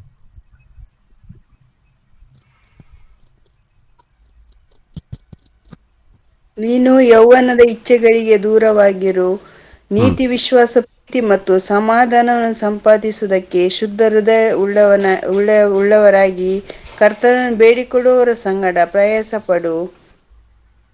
ಮೂಢರ ಬುದ್ಧಿ ಇಲ್ಲದ ವಿಚಾರಗಳು ಜಗಳ. ಸಾಕು. ನೋಡಿ, ಪೌಲನು ತಿಮೋತಿಯನಿಗೆ ಹೇಳ್ತಾ ಇದ್ದಾನೆ, ನೀನು ಯೌವನದ ಇಚ್ಛೆಗಳಿಗೆ. ನೋಡಿ, ಇಲ್ಲಿ ಇಚ್ಛೆಗಳು ಅಂತ ಬರ್ದಿದೆ ಅಲ್ವಾ? ಅದು ಯೌವನದಾಗಿರ್ಬೋದು, ಅಥವಾ ಚಿಕ್ಕ ಮಕ್ಕಳ ಏಜ್ ಆಗಿರ್ಬೋದು, ಅಥವಾ ವಯಸ್ಸಾದವರು ಆಗಿರ್ಬೋದು, ಹೌದಾ? ಗಂಡಸರು, ಹೆಂಗಸರು, ಮಕ್ಕಳು, ದೊಡ್ಡವರು, ಚಿಕ್ಕವರು ಎಲ್ಲರೂ ಬರ್ಬೋದು. ಇಲ್ಲಿ ಯೌವನ ಮಾತ್ರ ಇಲ್ಲ. ತಿಮೋತಿ ಯೌವನಸ್ಥನಾಗಿದ್ದಾನೋ, ಅದಕ್ಕೆ ತಿಮೋತಿ ಯೌವನಸ್ಥನು ಅಂತ ಹೇಳ್ತಾ ಇದ್ದಾರೆ. ಆದ್ರೆ ಪ್ರತಿಯೊಂದು ಏಜ್ ಅಲ್ಲಿ ವಯಸ್ಸಲ್ಲಿ ಅವರದೇ ಆದಂತ ದುರಿಚ್ಛೆಗಳಿಗೆ ಅವರು ಒಳಪಡುವುದು ಸಾಧ್ಯತೆಗಳು ಉಂಟು. ಹೌದಾ? ಹಿರಿಯರು ಸಹ ತಪ್ಪುಗಳನ್ನು ಮಾಡ್ತಾರೆ. ಯಾವ ರೀತಿಯಾಗಿ? ಹಿರಿಯರಿಗೆ ಸಿಟ್ಟು ಬರುವಂತ ಏನು ಶೋಧನೆಗಳಿರ್ತಾವೆ. ಹೌದಾ? ಗಾಸಿಪ್ ಮಾಡುವಂತ ಶೋಧನೆಗಳಿರ್ತವೆ. ಹಿರಿಯರಿಗಿರುವಂತ ಕೆಲವೊಂದು ಶೋಧನೆಗಳು ಅಂತ ಹೇಳಿದ್ರೆ ಚಾಡಿ ಹೇಳುವಂಥದ್ದು, ಸಿಟ್ಟು ಮಾಡುವಂತದ್ದು, ಹೌದಲ್ವಾ? ಇಂಥ ಶೋಧನೆಗಳು ನಮ್ಮನ್ನು ಪ್ರೇರಣೆ ಕೊಡ್ತಾ ಇರ್ತವೆ, ಇದನ್ನು ಮಾಡಿ ಮಾಡಿ ಅಂತ. ನಾವು ತಿಳಿಯದೆ ಏನ್ ಮಾಡ್ತಾರೆ ಅದನ್ನೇ ಮಾಡ್ತಾ ಇರ್ತೀವಿ, ಹೌದಲ್ವಾ? ಸೊ ಇಂಗ್ಲಿಷ್ ಅಲ್ಲಿ ನೋಡಿ, flee also youthful lust. Flee ಅಂತ ಹೇಳಿದ್ರೆ ಓಡಿ ಹೋಗು ಅಂತ, ದೂರ ಹೋಗು ಅಂತ. ಇಲ್ಲಿ ದೂರವಾಗಿರುವಂತ ಬರ್ದಿದೆ, ಹೌದಾ? ಎಲ್ಲಿ ಶೋಧನೆಯ ಅವಸರಗಳು ಬರ್ತದೆ, ತಪ್ಪು ಮಾಡ್ಲಿಕ್ಕೆ ಅವಸರಗಳು ಬರ್ತದೆ, ಅಲ್ಲಿಂದ ದೂರ ಓಡಿ ಹೋಗ್ಬೇಕು. ಯಾರಾದ್ರೂ ಒಂದು ತಪ್ಪು ವಿಷಯಗಳನ್ನು ಕೊಂಡು ಬರ್ತಾರೆ ನಮ್ಮ ಮುಂದೆ, ಅವರಿಂದ ಓಡಿ ಹೋಗ್ಬೇಕು, ಹೌದಾ? ಫೋನಲ್ಲಿ ಏನಾದ್ರೂ ಹೇಳ್ತಾರೆ, ಫೋನನ್ನು ಕಟ್ ಮಾಡ್ಲಿಕ್ಕೆ ನೋಡ್ಬೇಕು. ಸರಿ, ನಾನು ಸ್ವಲ್ಪ ಬ್ಯುಸಿ ಇದ್ದೀನಿ, ಆಮೇಲೆ ಮಾತನಾಡುವಂತ ಫೋನ್ ಕಟ್ ಮಾಡಿ ಒಂದು ಪ್ರಾರ್ಥನೆ ಮಾಡ್ಬೇಕು. ಯಾಕಂದ್ರೆ ನಾವು ಸಮಾಧಾನವಾಗಿರ್ತೀವಿ, ಸಡನ್ ಆಗಿ ಒಂದು ಫೋನ್ ಬರ್ತದೆ, ಹೌದಲ್ವಾ? ಫೋನ್ ಬರ್ತದೆ, ಕೇಳಿ 5 ನಿಮಿಷ ಆಗಿ ನಾವು ಫೋನ್ ಇಟ್ಟ ಮೇಲೆ ನಮ್ಮ ಮನಸ್ಸೆಲ್ಲ ಅಸಮಾಧಾನ ಆಗ್ತದೆ. ಕೇಳಿದಂತ ವಿಷಯನ್ನು ನಾವು ಮೆಡಿಟೇಟ್ ಮಾಡ್ತೀವಿ, ಧ್ಯಾನ ಮಾಡ್ತಾ ಇರ್ತೀವಿ, ಅಲ್ವಾ? ಇಂಥ ಸಂದರ್ಭಗಳು ಅನೇಕರಿಗೆ ಆಗಿರ್ಬೇಕು, ಆಗಿದೆ ಅಲ್ವಾ? ಹೇಳಿ. ಎಷ್ಟೋ ಕಾಲ್ಗಳು ನಮ್ಮನ್ನು ಚಿಂತೆಯಲ್ಲಿ, ಅಂದ್ರೆ ಅದನ್ನು ಚಿಂತಿಸ್ಲಿಕ್ಕೆ ನಮ್ಮನ್ನು ಪ್ರೇರೇಪಿಸಿದೆ, ಹೌದಲ್ವಾ? ಹೇಳಿ, ನಿಜ ಅಲ್ವಾ ಇದು? ಹೌದು ಬ್ರದರ್. ನಾವು ಚೆನ್ನಾಗಿ ದಿನ ಕಳೀತಾ ಇರ್ತೀವಿ, ಸಡನ್ ಆಗಿ ಯಾವುದೋ ಒಂದು ಕಾಲ್ ಬರ್ತದೆ, ಕೇಳಿದಂತ ವಿಷಯ ಅವ್ರ ಫೋನ್ ಇಟ್ಟ ಮೇಲೆ ನಮ್ಮ ಮನಸ್ಸು ಹಾಳಾಗಿರ್ತದೆ, ಅಸಮಾಧಾನವಾಗಿರ್ತದೆ, ದುಃಖವಾಗಿರ್ತದೆ, ಒಂಥರ ಬೋರ್ ಆಗಿರ್ತದೆ, ಏನೋ ಒಂಥರ ಫೀಲಿಂಗ್ಸ್ಗಳು ಬಂದಿರ್ತದೆ. ಅಂದ್ರೆ ಅರ್ಥ, ಆ ವ್ಯಕ್ತಿಯ ಮಾತುಗಳಿಂದ ಏನಾಗಿದೆ, ನಮ್ಮ ಮನಸ್ಸಿಗೆ ವಿಷ ಬಂದಿದೆ, ಪಾಯ್ಸನ್ ಹತ್ಕೊಂಡು ನಾವೇನ್ ಮಾಡ್ತೀವಿ, ಅದನ್ನೇ ಮೆಡಿಟೇಟ್ ಮಾಡ್ತೀವಿ, ಧ್ಯಾನಿಸ್ತೀವಿ. ತುಂಬಾ ಹೊತ್ತು ಧ್ಯಾನಿಸಿದಾಗ ಅದರಿಂದ ಏನೋ ಒಂದು ತಪ್ಪುಗಳು ನಾವು ಸಹ ಮಾಡುವ ಹಾಗೆ ಆಗ್ತದೆ. ಆಮೇಲೆ ಮನಸ್ಸೆಲ್ಲ ದುಃಖ. ಅದಕ್ಕೋಸ್ಕರ ಒಂದು ವೇಳೆ ನಾವು ಪ್ರಾರ್ಥನೆಯನ್ನು ಆ ದಿನದಲ್ಲಿ ಮಾಡಿದ್ದಾದ್ರೆ, ಒಳಗಡೆ ವಾಕ್ಯ ಎಲ್ಲ ತುಂಬಿಕೊಂಡಿದ್ದಾದ್ರೆ, ದೇವರನ್ನು ತುಂಬಾ ಆರಾಧನೆ ಮಾಡಿದ್ದಾದ್ರೆ, ಯಾವ ವ್ಯಕ್ತಿ ಯಾವ ರೀತಿಯ ಕೆಟ್ಟ ನ್ಯೂಸ್ಗಳನ್ನು ನಮ್ಗೆ ಫೋನಲ್ಲಿ ಹೇಳಿದ್ರು ತಕ್ಷಣ ನಾವು ಟೇಕ್ ಇಟ್ ಈಸಿ ಮಾಡ್ಕೊಂಡು ಗೆಟ್ ಔಟ್, ಅಥವಾ ಜಸ್ಟ್ ಹೀಗೆ ಬಿಟ್ಬಿಡ್ತೀವಿ ಅದನ್ನ. ಏನಾಯ್ತು, ನನಗೇನು ಆಗಿಲ್ಲ ಅಂದ್ರೆ ನಮ್ಮ ಮನಸ್ಸು ಸಮಾಧಾನ ಆಗಿರುತ್ತದೆ. ಆಲ್ ಟುಗೆದರ್ ನಮ್ಮ ಮನಸ್ಸು ಏನು ಎಫೆಕ್ಟ್ ಆಗಿರಲ್ಲ ಅಂದ್ರೆ ಅರ್ಥ ನಾವು ಜಯ ಹೊಂದಿದ್ದೀವಿ, ಅಲ್ಲಿ ನಾವು ಪವರ್ಫುಲ್ ಆಗಿದ್ದೀವಿ ಅಂತ ಅರ್ಥ. ನನಗೂ ಸಹ ಅನೇಕರು ಹೀಗೆ ಫೋನ್ ಎಲ್ಲ ಮಾಡಿ ಹೇಳ್ತಾರೆ ಇಂತಿಂತ ವಿಷಯಗಳು. ಕೆಲವೊಂದನ್ನು ನಾನು ಟೇಕ್ ಇಟ್ ಈಸಿ ಮಾಡ್ತೀನಿ, ಅದನ್ನ ನೆನೆಸೋದೇ ಇಲ್ಲ, ಕಿವಿಗೆ ಹಚ್ಕೊಳ್ಳೋದೇ ಇಲ್ಲ. ಅವ್ರು ಹೇಳುವಾಗೆಲ್ಲ ನಾನು ಅದನ್ನ ಸರಿಯಾಗಿ ಕೇಳುವುದೂ ಇಲ್ಲ, ಕೆಟ್ಟ ವಿಚಾರಗಳನ್ನ. ಏಕೆಂದ್ರೆ ಕೆಟ್ಟದ್ದು ಈ ಭೂಮಿಯಲ್ಲಿ ಬೇಕಾದಷ್ಟು ಇದೆ, ಯಾರು ಹೇಳ್ಬೇಕಂತ ಇಲ್ಲ. ಏನಾದ್ರೂ ಒಳ್ಳೆ ಸಂಗತಿ ಹೇಳಿದ್ರೆ ಸಂತೋಷವಾಗ್ತಾ ಅಲ್ವಾ? ಅದಕ್ಕೋಸ್ಕರ ಹೇಳುವುದು ಒಳ್ಳೆ ಸಂಗತಿಗಳೇ ಹೇಳಲಿಕ್ಕೆ ಪ್ರಯತ್ನ ಮಾಡಿ, ಕೇಳುವುದು ಸಹ ಒಳ್ಳೆ ಸಂಗತಿಗಳಿಗೆ ಜಾಸ್ತಿ ಕಿವಿ ಕೊಡಿ, ಕೆಟ್ಟ ಸಂಗತಿಗಳಿಗೆ ಕಿವಿಯನ್ನು ಸಹ ಮುಚ್ಚಿ. ಇದೇ ನಾನು ಕೊಡುವಂತ ಅಡ್ವೈಸ್. ವಾಕ್ಯನೂ ಸಹ ಹೇಳ್ತದೆ. Praise the Lord, praise the Lord. ಮಾತನಾಡುವುದರಲ್ಲಿ ಹಗೂರವಾಗಿರ್ಬೇಕಂತೆ, ಕಡಿಮೆ ಮಾತಾಡ್ಬೇಕು, ಎಷ್ಟು ಬೇಕು ಅಷ್ಟೇ ಮಾತಾಡ್ಬೇಕು. ಆವಾಗ ನಾವು ಯಾರಿಗೂ ಸಹ ಕೆಟ್ಟ ನ್ಯೂಸ್ಗಳನ್ನು ಕೊಡ್ಲಿಕ್ಕೆ ಆಗುದಿಲ್ಲ. ಅರ್ಥ ಆಗ್ತಿದೆಯಲ್ಲ? ಸೊ ನಾವು ಎಲ್ಲಿ ಎಲ್ಲ ತಪ್ಪು ಮಾಡ್ಲಿಕ್ಕೆ ಸಂದರ್ಭಗಳು ಬರ್ತದೋ ಅಲ್ಲಿಂದ ದೂರ ಓಡಿ ಹೋಗ್ಬೇಕು. ಫ್ರೀ ಫ್ರಮ್ ದೇರ್, ಓಡಿ ಹೋಗ್ಬೇಕು. ಈವನ್ ನಮ್ಮ ಕೈಲಿರುವಂತ ಫೋನ್ ಅಲ್ಲಿ ಕೆಲವೊಮ್ಮೆ ನ್ಯೂಸ್ ಗಳನ್ನ ನೋಡ್ತಾ ಇರ್ತೀವಿ, ಯಾವುದೋ ಒಂದು ವಿಡಿಯೋಸ್ ನೋಡ್ತಾ ಇರ್ತೀವಿ, ಯಾವುದೋ ಒಂದು ಶಾರ್ಟ್ಸ್, ಚಿಕ್ಕ ಚಿಕ್ಕ ವಿಡಿಯೋಗಳನ್ನು ನೋಡ್ತಾ ಇರುವಾಗ ಅಲ್ಲಿ ಸಿಗುವಂತ ಇನ್ಫಾರ್ಮೇಶನ್ ನೇರವಾಗಿ ನಮ್ಮ ಮನಸ್ಸಿಗೆ ತಟ್ತದೆ. ತುಂಬಾ ಡೇಂಜರಸ್. ಇವತ್ತು ಯಾರು ಫೋನ್ ಮಾಡ್ಬೇಕಾಗಿಲ್ಲ, ನಮ್ಮ ಮನೆಗೆ ಬಂದು ಹೇಳಬೇಕಾಗಿಲ್ಲ, ನೇರವಾಗಿ ನಮ್ಮ ಕಣ್ಣಿಂದ ಕಿವಿಯಾರಿ ಕೇಳಿ ಫೋನಿಂದನೇ ಎಷ್ಟೋ ಸಾವಿರಾರು ಕೆಟ್ಟ ಇನ್ಫಾರ್ಮೇಶನ್ ಗಳನ್ನು ನಾವು ನಮ್ಮ ಮನದಲ್ಲಿ ತುಂಬಿಕೊಳ್ತೀವಿ. ಅದು ಮನದಲ್ಲಿ ಉಳಿತದೆ. ನಾವು ಎಷ್ಟು ಬೈಬಲ್ ವಾಕ್ಯವನ್ನು ಕೇಳ್ತೀವಿ, ನೋಡ್ತೀವಿ, ಓದ್ತೀವಿ. ಅದಕ್ಕೆ ನಾವು ಕಂಪೇರ್ ಮಾಡುವಾಗ ಇಲ್ಲ, ನಾವು ಲೋಕದ ವಿಚಾರಗಳನ್ನೇ ಜಾಸ್ತಿಯಾಗಿ ನೋಡ್ತೀವಿ, ಕೇಳ್ತೀವಿ, ಅದನ್ನೇ ಮನಸ್ಸಲ್ಲಿ ಇಟ್ಕೊಳ್ತೀವಿ. ಅದೇ ನಮ್ಮ ಜೀವಿತಕ್ಕೆ ಎಫೆಕ್ಟ್ ಆಗ್ತದೆ. ಆದ್ರೆ ಬೈಬಲ್ ಸ್ವಲ್ಪ ಕೇಳ್ತೀವಿ, ಸ್ವಲ್ಪ ಓದ್ತೀವಿ, ಸ್ವಲ್ಪ ನೋಡ್ತೀವಿ, ಅದು ಸಾಕಾಗಲ್ಲ. ಯಾಕಂದ್ರೆ ದಿನವಿಡೀ ನಾವು ಮೊಬೈಲ್ ಇಂದ ಬೇಡದಿರುವಂತ ನ್ಯೂಸ್ ಗಳನ್ನು, ಇನ್ಫಾರ್ಮೇಶನ್ ಗಳನ್ನೇ ಜಾಸ್ತಿ ನೋಡಿದ್ದೀವಿ. ಅದೇ ಮನಸ್ಸಿಗೆ ಅಫೆಕ್ಟ್ ಮಾಡ್ತದೆ. ಆಮೇಲೆ ಸಾಮರ್ಥ್ಯ ಎಲ್ಲಿಂದ ಸಿಗ್ತದೆ ಹೇಳಿ? ಏನೋ ಒಂದು ಸಂದರ್ಭ ಬಂದ್ರೆ ತಪ್ಪು ಮಾಡ್ಲಿಕ್ಕೆ ಸಡನ್ ಆಗಿ ನಾವು ಅದಕ್ಕೆ ಶೋಧನೆಗೆ ಒಳಪಟ್ಟು ಅದನ್ನ ನಾವು ಮಾಡಿಬಿಡ್ತೀವಿ ತಪ್ಪನ್ನು. ಮತ್ತೆ ಹೇಗೆ ದೇವರ ಕೃಪೆ ನಮ್ಮ ಜೀವನದಲ್ಲಿ ಕಾರ್ಯ ಮಾಡೋದು ಹೇಳಿ? ದೇವರು ಇಷ್ಟಪಡುವುದು ನೀತಿ, ವಿಶ್ವಾಸ, ಪ್ರೀತಿ, ಸಮಾಧಾನ, ಇದನ್ನು ಸಂಪಾದಿಸ್ಕೊಳ್ಬೇಕು ಅಂತ ಇಲ್ಲಿ ವಾಕ್ಯ ಹೇಳ್ತದೆ. ನೀತಿ ಅಂದ್ರೆ ಪರಿಶುದ್ಧತೆ, ದೇವರಿಗೆ ಇಷ್ಟವಾದನ್ನೆಲ್ಲ ನಾವು ಸಂಪಾದಿಸ್ಕೊಳ್ಳಿಕ್ಕೆ ಮಾಡ್ಲಿಕ್ಕೆ ಪ್ರಯತ್ನ ಪಡಬೇಕು. ವಿಶ್ವಾಸದ ಜೀವಿತ ಜೀವಿಸ್ಬೇಕು, ಪ್ರೀತಿಯನ್ನು ಸಂಪಾದಿಸ್ಕೊಳ್ಬೇಕು, ಹೌದಾ, ಸಮಾಧಾನವನ್ನು ಸಂಪಾದಿಸ್ಕೊಳ್ಬೇಕು. ಇದು ನಮ್ಮ ಡ್ಯೂಟಿ. ನಾವೇನ್ ಮಾಡ್ತೀವಿ? ವಿಡಿಯೋದಲ್ಲಿ ಸಿಗುವಂತ ಎಲ್ಲ ಕಚ್ಚರಗಳನ್ನು ಸಂಪಾದಿಸ್ತೀವಿ. ನಮಗೆ ಗೊತ್ತಿಲ್ಲದ ಹಾಗೆ ಸುಮ್ಮನೆ ಕೂತ್ಕೊಳ್ಳುವಾಗ ಮೊಬೈಲ್ ಅಲ್ಲಿ ನಾವು ನಮ್ಮ ಫಿಂಗರ್ಸ್ಗಳು ಯೂಟ್ಯೂಬ್ ಅಲ್ಲಿ, ಫೇಸ್ಬುಕ್ ಅಲ್ಲಿ, ಇನ್ಸ್ಟಾಗ್ರಾಮ್ ಅಲ್ಲಿ ಹೋಗಿ ಸುಮ್ಮನೆ ಒಂದು ವಿಡಿಯೋ ನೋಡೋಣ ಅಂತ ಹೋಗ್ತೀವಿ. ಅದು 100 ವಿಡಿಯೋದ ಹತ್ರ ನಮ್ಮ ಫಿಂಗರ್ಸ್ ರೋಲ್ ಆಗಿರ್ತದೆ. ಅಷ್ಟು ಇನ್ಫಾರ್ಮೇಶನ್ಗಳು ನಮ್ಮ ಬ್ರೈನ್ ಎಂಬ ಮೆಮರಿಯಲ್ಲಿ ತುಂಬಿಕೊಳ್ತಾ ಇರ್ತದೆ. ನಮಗೆ ತಿಳಿಯದ ಹಾಗೆ ಸ್ಟಾರ್ಟಿಂಗ್ ವಾಕ್ಯ ನೋಡಿ. ಸ್ಟಾರ್ಟಿಂಗ್ ಅಲ್ಲಿ ಈ ಜೇಮ್ಸ್ 1:14 ಅಲ್ಲಿ ನಾನು ಹೇಳಿದ್ದೆ, ಪ್ರತಿಯೊಬ್ಬನು ತನ್ನಲ್ಲಿರುವ ಆಶಾಪಾಶದಿಂದ ಎಳೆಯಲ್ಪಟ್ಟು ಮರಳುಗೊಂಡವನಾಗಿ ಪ್ರೇರೇಪಿಸಲ್ಪಡ್ತಾನೆ. ಮರಳುಗೊಳ್ತಾನೆ, ಟ್ರ್ಯಾಪ್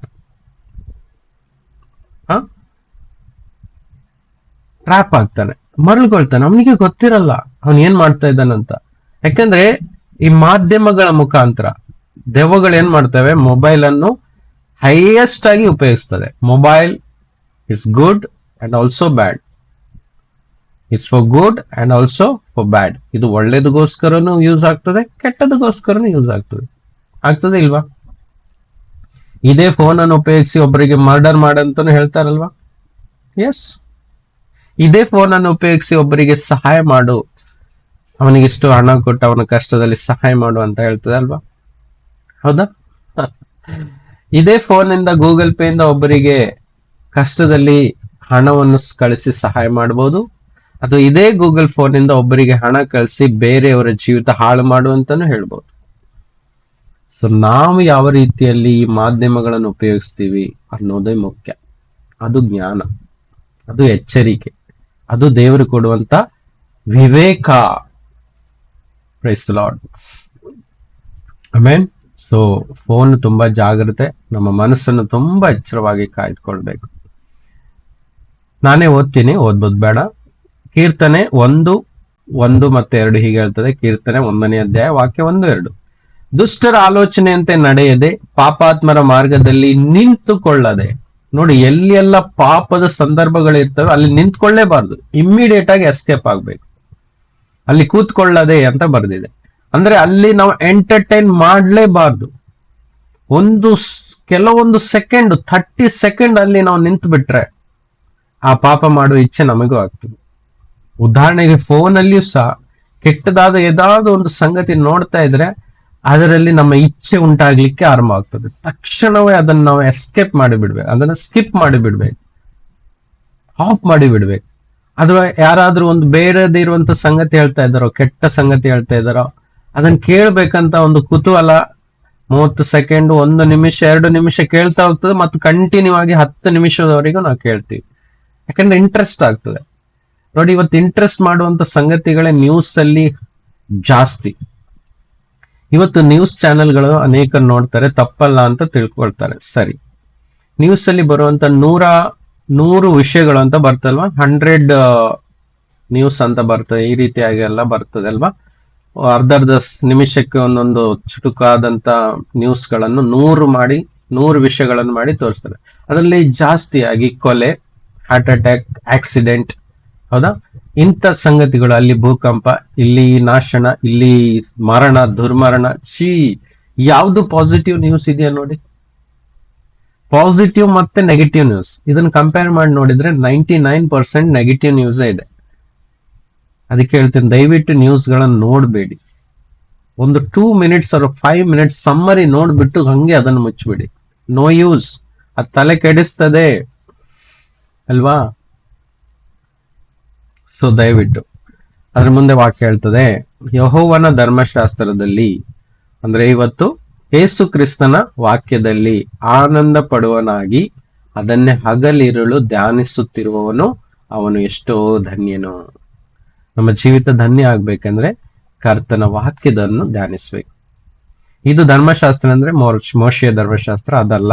ಇವತ್ತು ಅದರ ಬದಲಿಗೆ ಯೇಸುವಿನ ವಾಕ್ಯಗಳು ಅಂದ್ರೆ ಹೊಸ ಒಡಂಬಡಿಕೆ.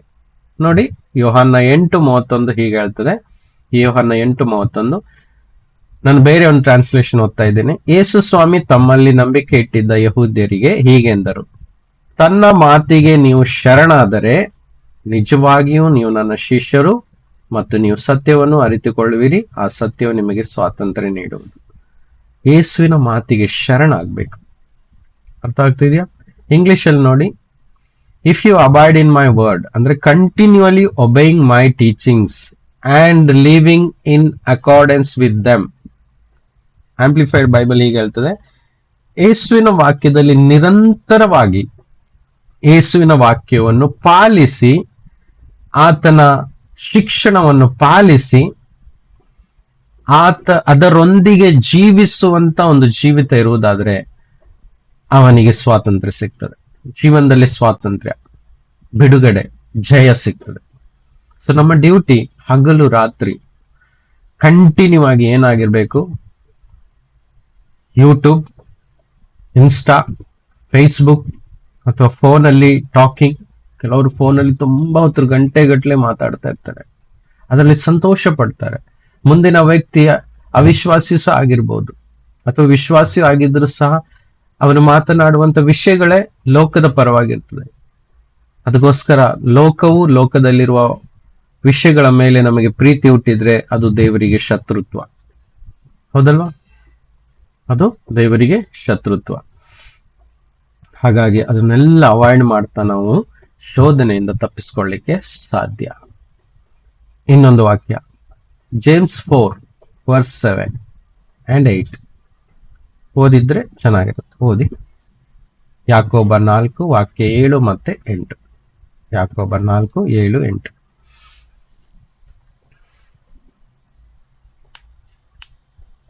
Thank you lord.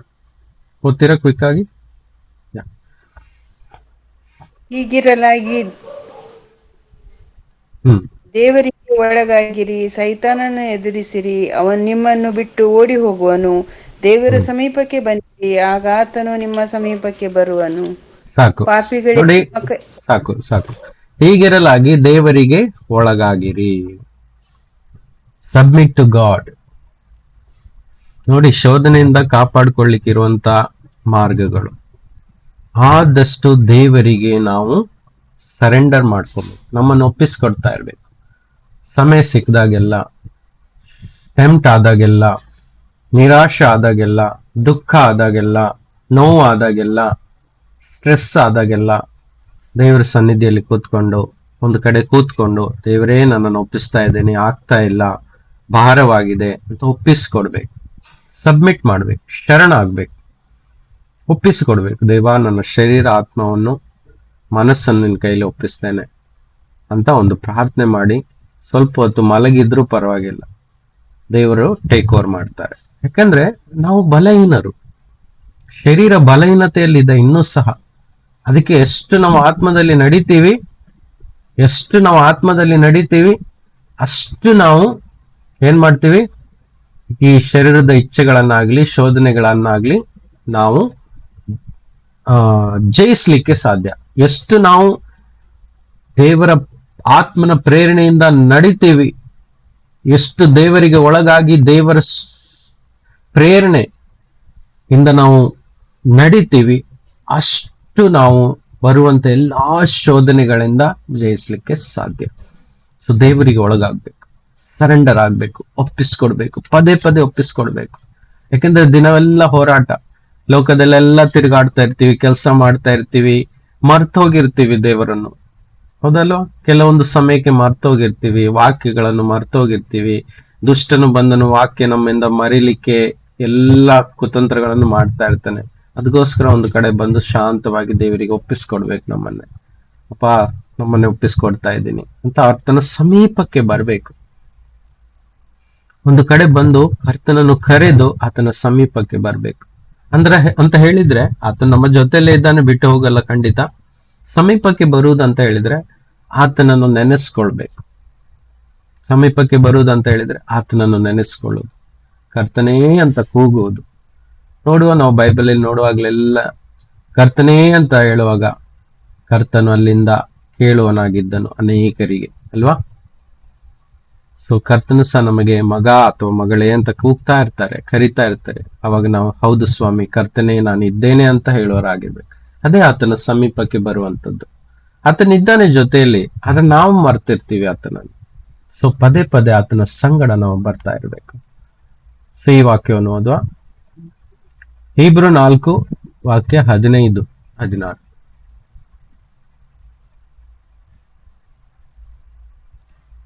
ಹೀಬ್ರು 4 ವಾಕ್ಯ 15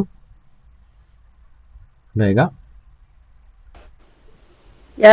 ಯಾಕಂದರೆ ನಮಗಿರುವ ಮಹಾಯಾಜಕನು ನಮ್ಮ ನಿರ್ಬಲಾವಸ್ಥೆಯನ್ನು ಕುರಿತು ಅನುತಾಪವಿಲ್ಲದವನಲ್ಲ. ಆತನು ಸರ್ವ ವಿಷಯಗಳಲ್ಲಿ ನಮ್ಮ ಹಾಗೆ ಶೋಧನೆಗೆ ಗುರಿಯಾದನು, ಪಾಪ ಮಾತ್ರ ಮಾಡಲಿಲ್ಲ. ಆದ್ದರಿಂದ ನಾವು ಕರುಣೆಯನ್ನು ಹೊಂದುವಂತೆಯೂ ಆತನ ದಯೆಯಿಂದ ಸಮಯೋಚಿತವಾದ ಸಹಾಯವು ನಮಗೆ ದೊರಕುವಂತೆಯೂ ಧೈರ್ಯದಿಂದ ಕೃಪಾಸನದ ಮುಂದೆ ಬರೋಣ. ನೋಡಿ ವಾಕ್ಯ ಏನ್ ಹೇಳ್ತದೆ? ಯಾವುದು? ಹೀಬ್ರು 4. ನಮಗಿರುವ ಮಹಾಯಾಜಕನು ನಮ್ಮ ನಿರ್ಬಲಾವಸ್ಥೆಯಲ್ಲಿ, ನೋಡಿ ನಾವೆಲ್ಲರೂ ಬಲಹೀನರು, ನಾನು ಇಷ್ಟೊತ್ತಿಂದ ಹೇಳ್ತಾ ಇದ್ದೇನೆ. ಅದನ್ನು ಕುರಿತು ನಮ್ಮ ಕರ್ತನು ಅನುತಾಪವಿಲ್ಲದವನಲ್ಲ, ಕರುಣೆ ಇಲ್ಲದವನಲ್ಲ. ಖಂಡಿತ ಕರುಣೆ ಇದೆ ನಮ್ಮ ಮೇಲೆ. ಅವರ ಆಸೆನೆ ನಮಗೆ ಆ ನಿರ್ಬಲಾವಸ್ಥೆಯಿಂದ ತೆಗೆದು ಹಾಕ್ಬೇಕೆಂಬುದು ಆತನ ಆಸೆ. ಯಾಕೆಂದ್ರೆ ಆತನು ಸಹ ಸರ್ವ ವಿಷಯಗಳಲ್ಲಿ ನಮ್ಮ ಹಾಗೆ ಶೋಧನೆಗೆ ಗುರಿಯಾದವನು, ಆದ್ರೆ ಪಾಪ ಮಾತ್ರ ಮಾಡಿಲ್ಲ, ಜಯಿಸಿದ್ನು. ಕಾರಣ ಯೇಸು ಪದೇ ಪದೇ ಪ್ರಾರ್ಥನೆಯಲ್ಲಿ ಕೂತ್ಕೊಳ್ತಾ ಇದ್ರು. ಅಂದ್ರೆ ಕರ್ತನ ಸಂಗಡ ಸಮಯವನ್ನು ಕಳೆಯುವುದರಿಂದಲೇ ಯೇಸು ಕ್ರಿಸ್ತನು ಶೋಧನೆಯನ್ನು ಜಯಿಸಿದನು. ಕರ್ತನ ಸಮೀಪಕ್ಕೆ ಬಂದು ಸಮಯ ಕಳೆಯುವುದಾದ್ರೆ ಇವತ್ತು ನಮ್ಮ ಮುಂದೆ ಬರುವಂತ ಪ್ರತಿ ಪ್ರಕಾರದ ಶೋಧನೆಯನ್ನು ನಾವು ಜಯಿಸಲಿಕ್ಕೆ ಸಾಧ್ಯ. ಒಂದು ಹೇಳ್ತಾರೆ, ಆದ್ದರಿಂದ ನಾವು ಕರುಣೆಯನ್ನು ಹೊಂದುವಂತೆಯೂ ಆತನ ದಯೆಯಿಂದ ಸಮಯೋಚಿತವಾದ ಸಹಾಯ ನಮಗೆ ದೊರೆಯುವಂತೆಯೂ ಧೈರ್ಯದಿಂದ ನಾವು ಇವತ್ತು ಕೃಪಾಸನದ ಮುಂದೆ ಬರೋಣ. ಅಂದ್ರೆ ಯೇಸುವಿನ ಮುಂದೆ ಬರೋಣ, ಧೈರ್ಯದಿಂದ ಬರೋಣ. ನಮಗೆ ಸಹಾಯ ಸಿಗ್ತದೆ, ನಮಗೆ ದಯೆ ಸಿಗ್ತದೆ, ಅದು ದೊರೆಯುತ್ತದೆ, ಅದು ಕೊಡ್ತಾನೆ. ಆದ್ರೆ ನಾವು ಬರ್ಬೇಕು, ಆತನ ಹತ್ರ ಬರ್ಬೇಕು, ಕರ್ತನೇ ಅಂತ ಬರ್ಬೇಕು, ಮೊಣಕಾಲು ಊರ್ಬೇಕು. ಕರ್ತನೇ ಅಂತ ಕೂಗ್ತಾ ಇರುವಾಗ ಖಂಡಿತ ಆತನ ದಯೆ ತೋರಿಸ್ತಾನೆ.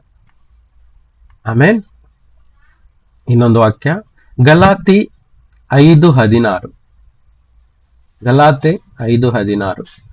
ನಾನು ಹೇಳುವುದೇನೆಂದರೆ, ಪವಿತ್ರಾತ್ಮನನ್ನು ಅನುಸರಿಸಿ ನಡೆದುಕೊಳ್ಳಿರಿ, ಆಗ ನೀವು ಶರೀರ ಭಾವದ ಅಭಿಲಾಷೆಗಳನ್ನು ಎಷ್ಟು ಮಾತ್ರಕ್ಕೂ ನೆರವೇರಿಸುವುದಿಲ್ಲ. ನೋಡಿ, ನಾವು ಯಾವಾಗ ದೇವರಿಗೆ ಒಳಗಾಗ್ತೀವಿ, ಆಶೆ ಅಭಿಲಾಷೆಗಳು ಶೋಧನೆಗಳು ಎಷ್ಟು ಬಂದರೂ ಅದನ್ನು ನೆರವೇರಿಸಲ್ಲ ನಾವು.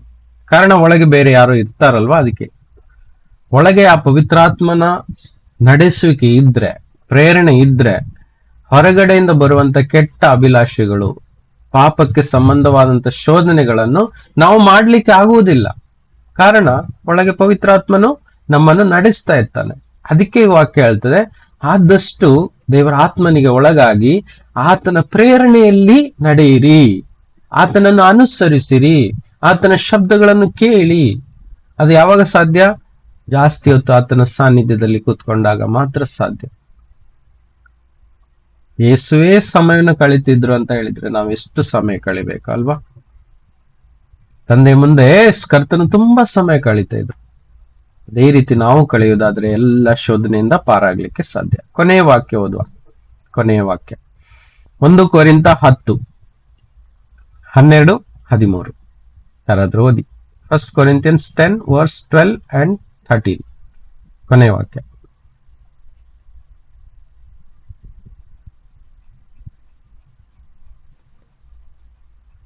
ಆದ ಕಾರಣ ನಿಂತಿದ್ದೇನೆಂದು ನೆನೆಸುವವನು ಬೀಳದಂತೆ ಎಚ್ಚರಿಕೆಯಾಗಿರಲಿ. ಮನುಷ್ಯರು ಸಹಿಸಬಹುದಾದ ಶೋಧನೆಯ ಹೊರತು ಬೇರೆ ಯಾವುದೂ ನಿಮಗೆ ಸಂಭವಿಸಲಿಲ್ಲ. ದೇವರು ನಂಬಿಗಸ್ತನು. ನಿಮ್ಮ ಶಕ್ತಿಯನ್ನು ಮೀರುವ ಶೋಧನೆಯನ್ನು ನಿಮಗೆ ಬರಗೊಡಿಸದೆ ನೀವು ಅದನ್ನು ಸಹಿಸುವುದಕ್ಕೆ ಶಕ್ತರಾಗುವಂತೆ ಶೋಧನೆಯಾಗುತ್ತಲೇ ತಪ್ಪಿಸಿಕೊಳ್ಳುವ ಮಾರ್ಗವನ್ನು ಸಿದ್ಧ ಮಾಡುವನು. ಆಮೇನ್. ಆಮೇನ್ ಆಮೇನ್. ಇದು ಫೈನಲ್ ವರ್ಡ್. ನೋಡಿ, ನಾವು ನೀತಿವಂತರೆಂದು ಅಂದ್ರೆ ನಾವು ವಿಶ್ವಾಸಿಗಳು ಕ್ರಿಸ್ತರು ಅಂತ ನೆನೆಸ್ಕೊಳ್ಳೋರು ಎಚ್ಚರಿಕೆ, ಬೀಳದಂತೆ ಎಚ್ಚರಿಕೆ ಆಗಿರ್ಲಿ ಅಂತ ಹೇಳ್ತಾ ಇದೆ ವಾಕ್ಯ. ನಮಗೆಲ್ರಿಗೂ ಇವತ್ತು ಎಚ್ಚರಿಕೆ. ನಾವೆಲ್ಲರೂ ಕ್ರೈಸ್ತರಲ್ವಾ, ವಿಶ್ವಾಸಿಗಳಲ್ವಾ, ನಾವು ಸಹ ಬೀಳ್ಬಹುದು. ಅದಕ್ಕೆ ಎಚ್ಚರಿಕೆ ಆಗ್ಲಿಕ್ಕೆ ಇವತ್ತಿನ ಸಂದೇಶ ಇದು. ಯಾಕಂದ್ರೆ ಶೋಧನೆಗೆ ಬೀಳೋದ್ರಿಂದಲೇ ನಮ್ಮ ಜೀವನದಲ್ಲಿ ನಾವು ನಷ್ಟವನ್ನು, ಅಸಫಲತೆಯನ್ನು ಕಂಡುಕೊಳ್ಳೋದು. ದೇವರ ಕೃಪಾಸನದಿಂದ ದೂರ ಹೋಗ್ತೀವಿ. ದೇವರ ದಯೆ ನಮಗೆ ಸಿಗದೇ ಇರುವುದಕ್ಕೆ ಕಾರಣನೇ ನಾವು ಶೋಧನೆಗೊಳಪಟ್ಟು ಬೀಳೋದು. ಹಾಗಾಗಿ ಇವತ್ತು ನಾವು ಎಚ್ಚರಿಕೆಯಾಗಿದ್ದು ಈ ಸತ್ಯವನ್ನು ತಿಳಿದುಕೊಳ್ಳೋಣ. ನಮಗೆ ಮನುಷ್ಯರು ಸಹಿಸಬಹುದಾದ ಶೋಧನೆ ಹೊರತು ಬೇರೆ ಯಾವುದು ನಿಮಗೆ ಸಂಭವಿಸುವುದಿಲ್ಲ. ದೇವರು ನಂಬಿಗಸ್ತನು. ನಿಮ್ಮ ಶಕ್ತಿಯನ್ನು ಮೀರುವ ಶೋಧನೆಯನ್ನು ನಿಮಗೆ ಬರಗೊಡಿಸದೆ ನೀವು ಅದನ್ನು ಸಹಿಸುವುದಕ್ಕೆ ಶಕ್ತರಾಗುವಂತೆ ಶೋಧನೆ ಆಗುತ್ತಲೇ. ನೋಡಿ, ನೀವು ಅದನ್ನು ಸಹಿಸುವುದಕ್ಕೆ ಶಕ್ತರಾಗುವಂತೆ ಶೋಧನೆ ಆಗುತ್ತಲೇ ತಪ್ಪಿಸಿಕೊಳ್ಳುವ ಮಾರ್ಗವನ್ನು ಸಿದ್ಧ ಮಾಡುವನು. ನೋಡಿ, ಅದನ್ನು ತಪ್ಪಿಸ್ಕೊಳ್ಳಿಕ್ಕೆ ಮಾರ್ಗವನ್ನು ಸಿದ್ಧಪಡಿಸುವನು ಕರ್ತನು. ಹಾಗಾಗಿ ನಾವು ಕರ್ತನಿಗೆ ಒಳಗಾಗ್ಬೇಕು. ಎಷ್ಟು ಶೋಧನೆ ಬರ್ತಾ ಇದ್ರು ಸಹ ಅದನ್ನು ಸಹಿಸ್ಕೊಳ್ಳಿಕ್ಕೆ ಶಕ್ತಿ ಕೊಡ್ತಾರೆ ಮತ್ತು ತಪ್ಪಿಸ್ತಾರೆ. ನಮ್ಮನ್ನು ಮಾರ್ಗವನ್ನು ಸಿದ್ಧಪಡಿಸ್ತಾರೆ ತಪ್ಪಿಸ್ಕೊಳ್ಳಿಕ್ಕೆ. ಶೋಧನೆ ಭೂಮಿಯಲ್ಲಿ ಉಂಟು, ಅದನ್ನು ತಪ್ಪಿಸ್ಲಿಕ್ಕೆ ಯಾರಿಂದ ಸಾಧ್ಯ ಇಲ್ಲ. ಅದು ಕರ್ತನೇ ಹೇಳಿದ್ದಾರೆ, ಈ ಭೂಮಿಯಲ್ಲಿ ಶೋಧನೆಗಳು ಉಂಟು, ಆದ್ರೆ ನನ್ನ ಜೊತೆಯಲ್ಲಿದ್ರೆ ನಿಮ್ಗೆ ಶಕ್ತಿ ಕೊಡ್ತೀನಿ, ಮಾರ್ಗವನ್ನು ತೋರಿಸ್ತೀನಿ ತಪ್ಪಿಸ್ಕೊಳ್ಳಿಕ್ಕೆ. ಎದುರುಗಡೆ ಕೆಂಪು ಸಮುದ್ರವಿತ್ತು. ಶೋಧನೆ ಏನು? ಒಂದು, ದೇವರನ್ನು ಬಿಟ್ಟು ಅವರು ಪುನಃ ಫರೋನ ಸೈನ್ಯದೊಡನೆ ಹೋಗ್ಬೋದಿತ್ತು, ಶೋಧನೆ. ಆದ್ರೆ ನಂಬಿಕೆ ಇದ್ದಿದ್ದಕ್ಕೋಸ್ಕರ ಅಲ್ಲಿ ಮೋಶೆ ಮುಖಾಂತರ ದೇವರು ತಪ್ಪಿಸ್ಕೊಳ್ಳಕ್ಕೆ ಅದೇ ಕೆಂಪು ಸಮುದ್ರದ ಮೂಲಕ ಮಾರ್ಗವನ್ನು ತೆರೀತಾರೆ. ಅದು ಜಯ. ಅಲ್ಲಿ ಅವರಿಗೆ ಶಕ್ತಿ ಸಿಗ್ತದೆ, ನಂಬಿಕೆ ಹೆಚ್ಚಾಗ್ತದೆ. ಎಂತ ಪರಿಸ್ಥಿತಿ ಬಂದರೂ ಕರ್ತನು ನಮ್ಮನ್ನು ಪಾರು ಮಾಡುವನು. ಇದು ನಂಬಿಕೆ ಜೀವಿತ. ಆಮೇಲೆ ಅದಕ್ಕೋಸ್ಕರ ನಾವು ಶೋಧನೆಯನ್ನು ಗೆಲ್ಲುವರಾಗೋಣ. ಶೋಧನೆಯನ್ನು ಗೆಲ್ಲುವವನೇ ಧನ್ಯನು. ಅವನು ಜೀವ ಕಿರೀಟವನ್ನು ಹೊಂದಿಕೊಳ್ಳುವನು, ಜಯವನ್ನು ಹೊಂದಿಕೊಳ್ಳುವನು, ಸಮೃದ್ಧಿಯನ್ನು ಹೊಂದಿಕೊಳ್ಳುವನು, ಸಮಾಧಾನವನ್ನು ಹೊಂದಿಕೊಳ್ಳುವನು. ಆ ಸಮಾಧಾನ, ಆ ಸಮೃದ್ಧಿ, ಆ ಜೀವ, ಅದನ್ನು ಅನೇಕರಿಗೆ ಕೊಡುವವನು ಸಹ ಆಗುವನು. ನಾವು ಬೇರೆಯವರಿಗೆ ಅದನ್ನು ಕೊಡುವರಾಗಬೇಕು. Praise the Lord. ಸೊ ಈ ಸಂದೇಶ ನಮ್ಮೆಲ್ಲರನ್ನು ಆಶೀರ್ವದಿಸಲಿ ಎಂದು ಹಾರೈಸ್ತೇನೆ. ಕರ್ತನೇ ಸ್ತೋತ್ರಪ್ಪ. ಈ ಸಂದರ್ಭದಲ್ಲಿ ಈ ನಿಮ್ಮ ವಾಕ್ಯದ ಸಂದೇಶಕ್ಕಾಗಿ ಸ್ತೋತ್ರ. ನೀವು ಮಾಡಿದಂತ ಕೃಪೆ ಬಹಳಷ್ಟು ಸ್ವಾಮಿ. ಇವೆಲ್ಲ ವಾಕ್ಯದ ಜ್ಞಾನ ವಿವೇಕ ನಮಗೆ ತಿಳಿಸಿಕೊಟ್ಟಿದ್ದೀರಾ. ನಾವು ಸ್ವಾಮಿ ನಿಮ್ಮಲ್ಲಿ ಸ್ಥಿರವಾಗಿ ನಿಲ್ಲಿಕ್ಕೆ, ನಂಬಿಕೆಯಲ್ಲಿ ದೃಢವಾಗಿರ್ಲಿಕ್ಕೆ, ಶೋಧನೆಗಳನ್ನು ಗೆಲ್ಲಿಕ್ಕೆ ಬೇಕಾದಂತ ಸಹಾಯ ಕೇಳ್ತೀವಿ. ಎಲ್ಲರನ್ನು ದಿನಾಲು ಶೋಧನೆಗಳಿಂದ ಕಾಪಾಡು. ಎಲ್ಲ ದುಷ್ಟನ ವಂಚನೆಗಳಿಂದ ಕಾಪಾಡಿ ನಮ್ಮನ್ನು ನಿಮ್ಮಲ್ಲಿ ಸ್ಥಿರವಾಗಿಡು. ಎಲ್ಲಾ ಶೋಧನೆಗಳಿಂದ ಪಾರಾಗ್ಲಿಕ್ಕೆ ಬೇಕಾದಂತ ಮಾರ್ಗಗಳನ್ನು ತೆರೆ ಸ್ವಾಮಿ. ನಾವು ಜಯ ಹೊಂದಿ ನಿನ್ನಲ್ಲಿರುವಂತ ಎಲ್ಲ ಒಳ್ಳೆತನವನ್ನು ಹೊಂದಿಕೊಳ್ಳಿಕ್ಕೆ ಸಹಾಯ ಮಾಡಬೇಕಾಗಿ ಈ ಪ್ರಾರ್ಥನೆಯನ್ನು ಯೇಸು ಕ್ರಿಸ್ತನ ನಾಮದಲ್ಲಿ ಪ್ರಾರ್ಥಿಸುವವರಾಗಿದ್ದೇವೆ. Amen. God bless you. Amen.